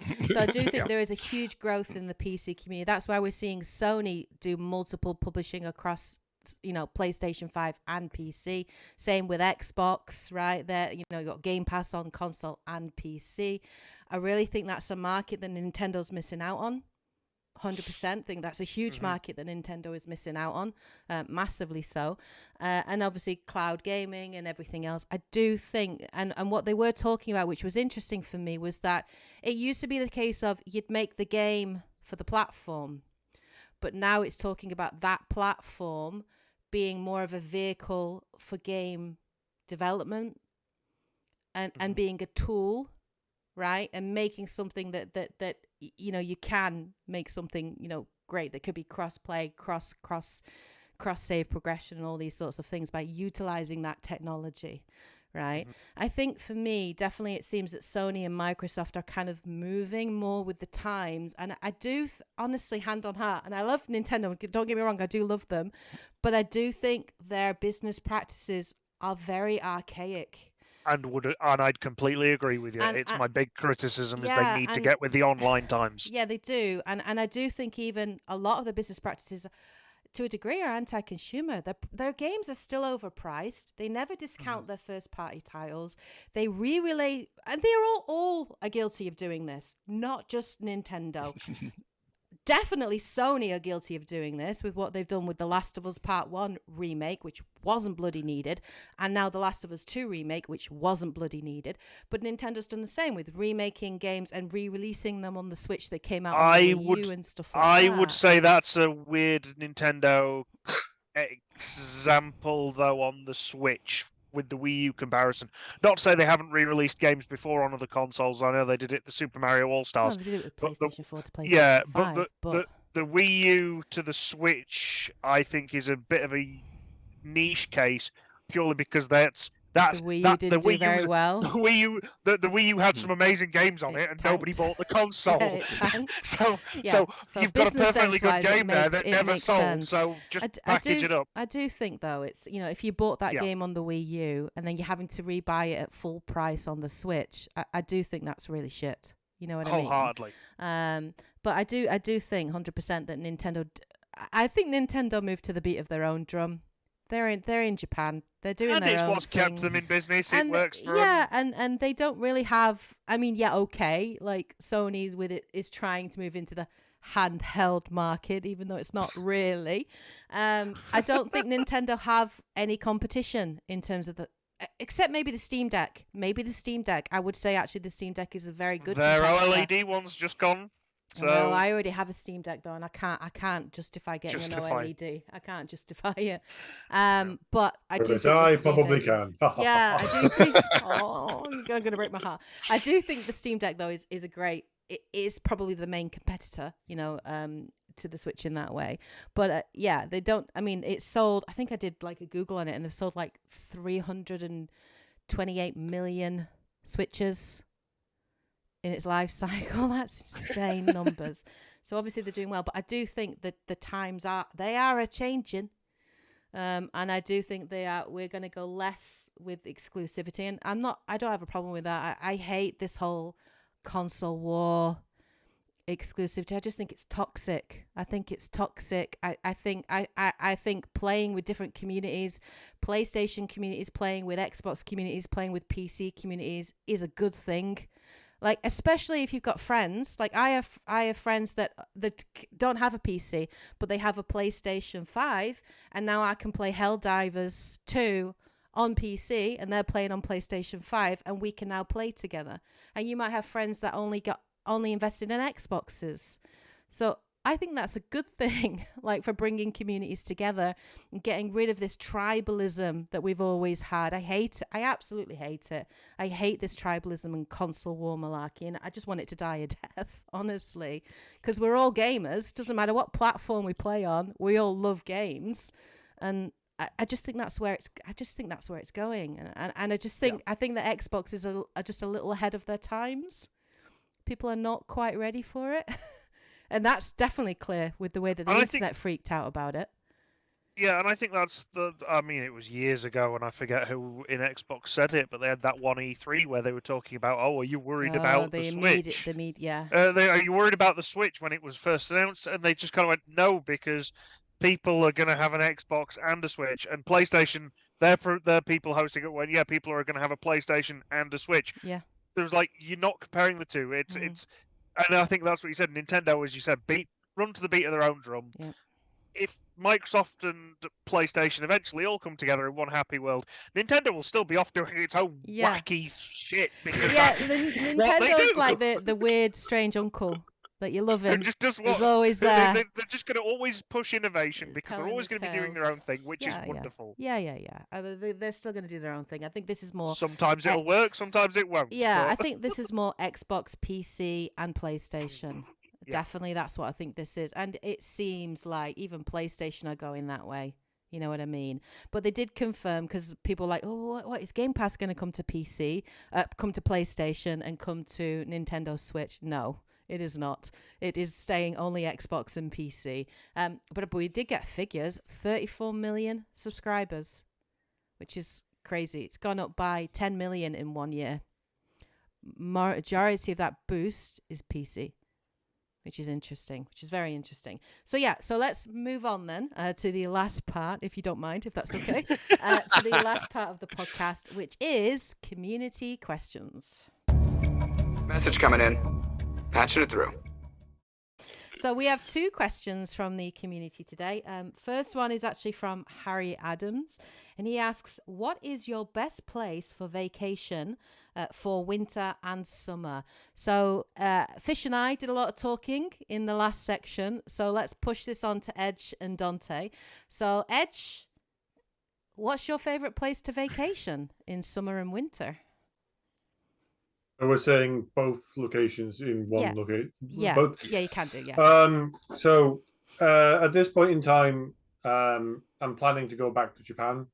So that to me would be good for both summer or winter, because I've never tried it in winter, and I heard it snows. I like snow, and that'd be quite nice. And summer, it was hot when we were in the spring to see you about several years. Oh, if you think years spring ago. was hot, you've not seen nothing. You don't want to be in Japan in August. It's really hot in August. It's 42 degrees every day. It's humid. But in both in terms of that, it's for me, it's the something to do, temples, sights to see. But you have and got festival seasons in summer, festivals, which is fun. and it's like there's something new to explore. So for me, that would be what I would do. Right. If I had to pick a second option, Nice in France. I've never been to Nice. All right. It's if anyone's interested, if you watch Elton John's "I'm Still Standing," that beach is on Nice. Okay. And I walked along it, and I was like, "Oh, okay, this is where that video was." Did you do the dance? God no. But we went. I went with my wife. Took her there to have a surprise holiday for a big birthday. Nice. And that was in October, so just on the cusp of winter. It was still nice and warm, so a nice kind of warm holiday before the winter winds and the rain in the UK hits. And again, wonderful kind of old city streets, like with like little side cafes with crepes and little pancakes, and it was a nice little journey, a little fun exploring. Dante? I need people to comment in below in this video to give me ideas, because I've barely been anywhere. But you've been plenty of places. I know I've been there, but I wouldn't say that that's like, oh, that's my best place for that time and month. I just know I'm avoiding Japan in the hot months. Because, it's very hot. It's very humid. Dante, what's your holiday recommendations? Go Tim and I in the comment section. We'll plan our next holiday based on what the community says. There we go. So in the hot document the entire holiday. I'd love to do that. That would be awesome, like a vlog. So summer wise, I'd probably still like stay in England or just anywhere cooler, just to. I think summer in the UK is really nice. Yeah. Long days, barbecue season, sit in the pub garden. You've got some beautiful beaches, Cornwall. Like, I still haven't checked out Ireland yet. Go check that. Oh yeah, we should go. Yeah. Winter wise, that's when I'd go to the normally hot places. but also, I've still got this fondness for Japan, so gonna be around Kyoto and Osaka and all that jazz. So that's my answers, I think. Okay. Fish? No surprise for me, it's Disney. Just Disney Florida. I absolutely love it. Any time of year. Any time of year. I've done it in the spring, I've done it in the summer, I've done it in the autumn. I just need to do it in the winter. You just need to do it in the winter. Yeah. I just need to do it. Christmas at Disney would be kind of nice. I know. It would be fun. I know. I can't. It's on the list. But honestly, I like Florida. I like New York though as well. For just more of an urban getaway. And again, you could do that in either New York is great at Christmas, though. Or the winter. So it's probably better in the winter because the summer being major city, it'll get really hot. Yeah. So probably, but mostly America-based is mine. Okay. For mine, winter, Japan. Specifically, one location in Japan, specifically February. So not November or December, not January, February. And that's Sapporo in Hokkaido. In February, they have the most amazing festival, which is called Yuki Matsuri. And it's a snow ice festival. And they have these giant ice sculptures that people make and put on display, and then they have all of these like snowboarding events and skiing events and on sleds and things, and everything is just winter themed, and it snows obviously. Then you've got all like the street vendors and the restaurants doing like really warm food like ramen and just nice stuff, nabe and stuff like that. It's just warm and really nice. It's awesome. I went there when I lived in Japan. Yuki Matsuri it's called. Look it up. It's amazing. There was one ice sculpture that was literally a shrine. Like, it was the size of a building. It was that massive. There was one where they did two giant Pokemon. I think there was a Pikachu. There might have been a Snorlax. Like a giant size Snorlax that was made of ice. And it's amazing. It's like nothing I've ever experienced or seen before. So I highly recommend it for if you're thinking of going to Japan in winter. Summer-wise, I lived in Japan, obviously, in summer. But thank God for air conditioning. That's all I can say. Because I don't deal well with like super, super hot temperatures. I've always been interested in going to like Okinawa at summer because it's more like an island, so there's more of a breeze. So I think it'd be a bit nicer.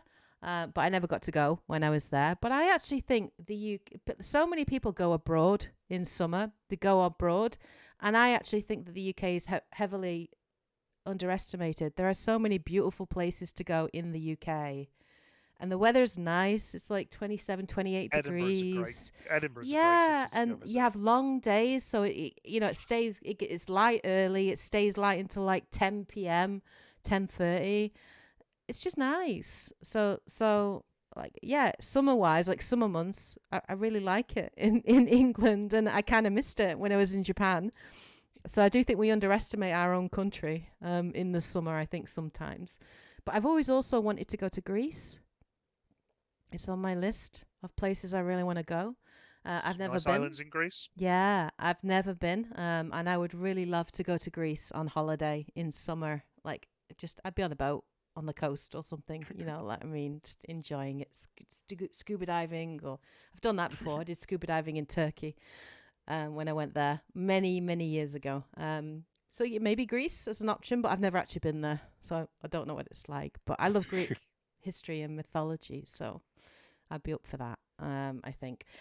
So, okay, those are answers to those questions. Hope it gave you guys some nice holiday ideas. If you do have any things that you want to share, though, please do share those in the comment section below so I can add them to my wish list of holiday destinations, which would be awesome. The second question that we have from the community, this is from Shad Onair. Who asks, if you could only have 3 things on your life bucket list, what would they be? So let's start off with Dante this time. Yo! Yeah. Well, I've already smashed living in Japan for 7 months, so that's out of the way. Already sorted. Yep. One of them, maybe publish something. Oh. I don't know whether written novel or A comic, I was working on because you were working on a comic. A manga at one point. Yeah, The webcomic going. I was trying to enter a Tokyo Pop competition one time, just trying to get it, but I just ran out of time with that, or /confidence/ it just so that would be kind of cool. So that's definitely one. And another one might be to travel more, explore the world somewhat, and because I know I've actually had the chance to go here and there, but there's quite a lot to this planet really to check out. There's many places to all, visit, all the different cultures and all the mad stuff going off, and so then I think the third one will help with both the above two, and that would be to win a lottery jackpot, so I could no longer have time wasted at work. Yeah, I could get on with all this stuff and go on holiday. and then just be able to afford these things. That's the thing, isn't it? It's always money. That's the thing. Yes, it's daft how the culture's just gone off around currency. That doesn't even make sense half the time, and taxes. So those are the 3 I thought up. Cool. Edge. So this one might be like a cop out possibly, but I've always been fascinated with a road trip. So you know how some people might get American cars and just drive Route 66, or you get a car, you then drive it from say point A to point wherever it is. Yep. That could be from the UK to France, or to the UK to across Germany. Europe. That'd be cool. Across Europe, I'd love to get my driver's license finished. Yeah. And then give that a go and just have a convoy, with my mates, just driving their own cars. I'd love to do that. Yeah. Because the beauty of the car is you can drive wherever you want, and there are scenes that you'll never see. And I think the Grand Tour and Top Gear kind of really helped with that showcase. There's some beautiful scenery out there, or parts of the world that you just happen to come across and go, oh my God, how have I not seen this before? And because you're doing it yourself in a car or you're driving, you're the master of your own sort of, where you choose to go. Yeah. I'm not in a plane, Your I'm not in a itinerary bus. kind of thing. Yeah. And you kind of see it at that own point of view. So that's something I'd like to do before I hit 50 in my lifetime, or even in my 50s. I'd like to give that a try at some point. The other thing is kind of similar to what Dante said, is for like the last 10, 15 years, I've had my own kind of story that I've been doing, and I want to finish it. I want to get this fucking thing done. And I keep drafting it, and then I keep editing it, and then I keep Is that your changing. D&D story that we started? Is that what you're talking We did, about? yeah. So I've like since we did it last, it's changed quite a bit. The thing that fucking annoys me as well is, and you're gonna call me a lying bullshit for this. Is, beep, beep, beep, beep. What was the name? What was the name of my? What was the name of the character that was the main character? One of the main characters who had the ability to wield fire. Right? What was his name? No idea. Can't remember. Edge Grey? No, it was No, Clive. the other one. His name was Clive. Oh, Clive. Clive. And what could he That's do? even funnier. He could use fire. That's and then what else hilarious. He could control They other stole your elements. ideas. How dare Fucking they? Final Fantasy 16. I demand a Square payback. Enix. They've hacked your, This is like they've hacked your years PC, before. Edge. They've hacked your And I PC. thought Clive was going to be. No one's going to give a shit about a name called Clive. And so like, I saw that and thought, yeah, you know what? If I put that out early, this would be fucking hilarious. Okay. So I remember even on our old forums, you had this game way before you turned it into a D&D Yeah, thingy. yeah. You were right. You had Oh, this written cool, like yeah. I've still been writing it. I've still been writing like Cool. plots and all sorts. I just get terrified of sharing it, and I need to be comfortable doing that. So this year, one of you fuckers is going to read it and tell me what you think of it. I would like to read it. If you Yeah, give it to me, send I'll it my way. I'll 100% happily read read it. it. Yeah, I'd love to read it. When I have the balls to do it, I will send you my Do copy. it. And you Do Sort it. it There we out. go. Sort it There out. we go. Was it just then- two, or did you have a third one? The third one is so I did Japan already, so I can't say go back to Japan again. Okay. But the third one is be happy, really. I think be happy with what I've done in my life that's the main thing. Whether that is I feel like no matter what I've done in my life, in terms of being a good husband, being a great uncle, having great mates, trying to be there for my mates, having ups and downs with my own like attitudes and health, people being patient with me. I want to be hopefully happy and proud that I have been the best person I can be, and just be satisfied with that, but still looking for that next adventure to see, what else is there. I think for me, that's the third one. It sounds like a bit of a cop out or vague, but I just feel like I think for me, I want to be happy. People underestimate how important that is. Your own personal happiness and mental well-being. Like people underestimate that. Our lives not are stressing yourself out. People's lives are so busy that they sometimes just don't take the time for what truly matters. To take that time for yourself and your family and your friends and your loved ones. So 100%. That's my third one. If anyone else, thinks there's anything such as, let me know as well in my comments or your comments. But that's my three. Okay, Fish. I think following the trend, I'd like to contribute something to the world that's tangible. Be it, I've had several story ideas myself, but they never really flourished past an idea phase. I had a really good concept for a story which involved ships, but then practically like ships on the ocean. But then for all intents and purposes, it was made into a series with things on land and what became the Mortal Engine series. And I'm like, somebody's just beat me to the punch. Damn it. Then I had a really good idea for a podcast. And I was like, oh, that would be really, really cool. Then I found a podcast called The Magnus Archives, which basically is what I was going to do for a podcast. I was like, damn it, they've done it. So I keep finding things or thinking of things only to find out it's already been done. Right. But if it's not something that is written or performed, it'd be a board game. I'd love to make a board game that at least goes into the classics or the modern day classics like Ticket to Ride, Ticket to Ride, Small World, something that people can really get into. So that's one. I'd like to contribute something to the world. Second one, I'd like to perform in something that's more than just amateur theatre. I'd love to do at some point a big stage Production. show, Mm-hmm. a big production element of something in a leading role. Mm-hmm.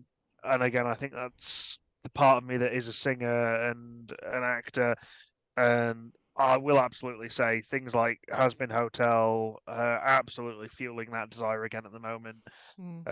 Again, with that element of the Hazbin Hotel element, I'd love at one point, even if it was just the once, to work on a voice acting project that was, something that made it.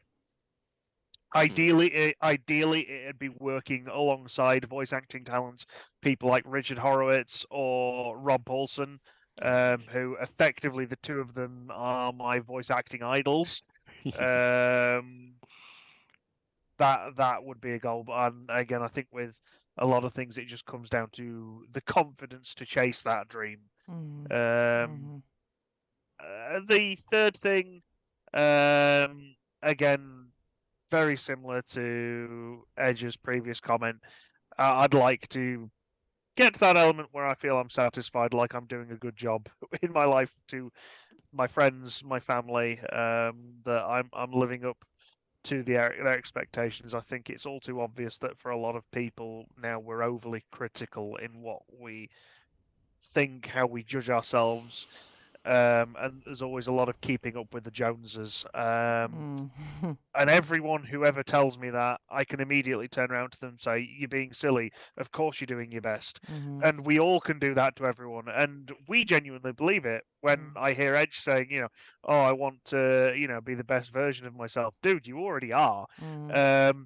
But I also know that somebody saying that and you believing it is two entirely different things, because I'm equally as guilty. So I'd like to steal your thunder I'm in hard that on one, myself Edge. like all the time. So yeah, I 100% get what you're saying. I think we could all do to We're all like that. express a bit of self-love and self-belief. Yeah, stop stressing over silly things. I do that all the time. So for mine then, I have a couple. Actually, Hedge stole one of mine. The road trip idea. I've always wanted to do that. I've always wanted to do that across Europe. Yeah, I've always wanted to do it. I love traveling. I love going to new cultures. Yeah, I've always wanted to do it. So I would 100%. I won't be driving because I can't drive, but I could try and learn before we have to do it, so I can share the load. I'm a very good navigator. Sell it to the BBC. Dante will attest to me. I'm a very good navigator.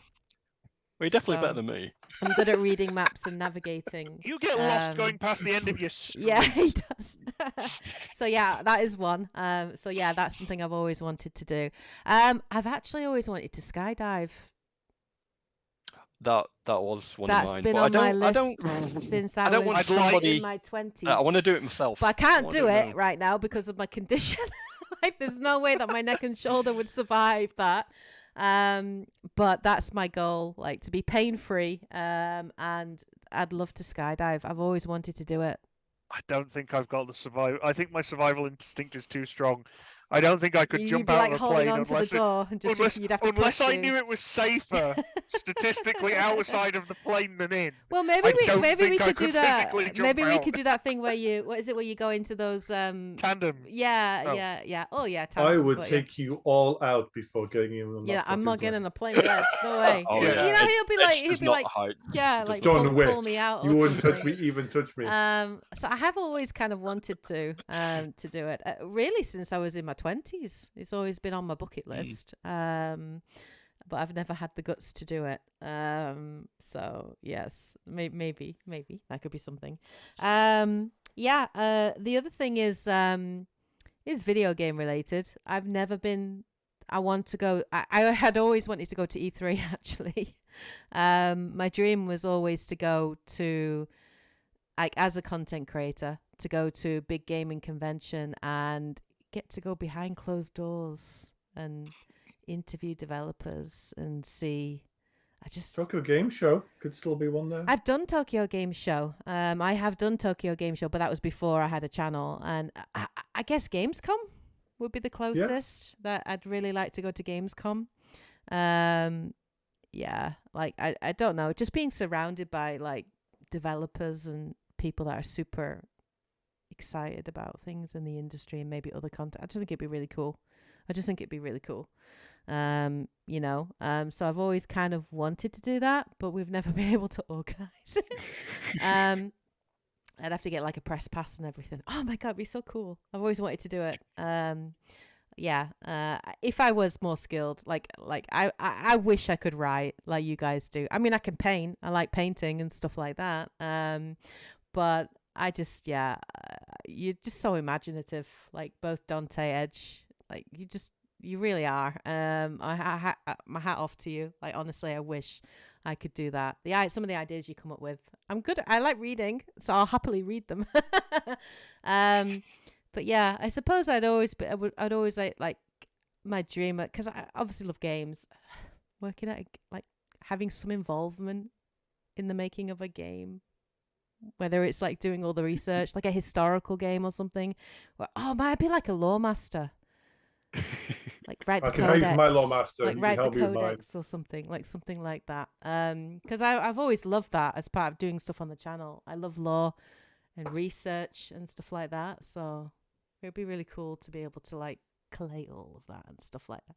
Go and speak to writers and stuff and get all that juicy stuff down. And I don't know. But yeah, so those are probably mine. I don't think mine are nearly as cool as yours. I think it's all good. Disagree.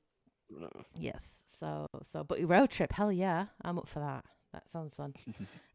So that is the end of our podcast. It's a very long one today. Extra chunky. Thank you so much, obviously, Fish, Edge, and Dante for joining. I really appreciate it as always. Thank you for being here.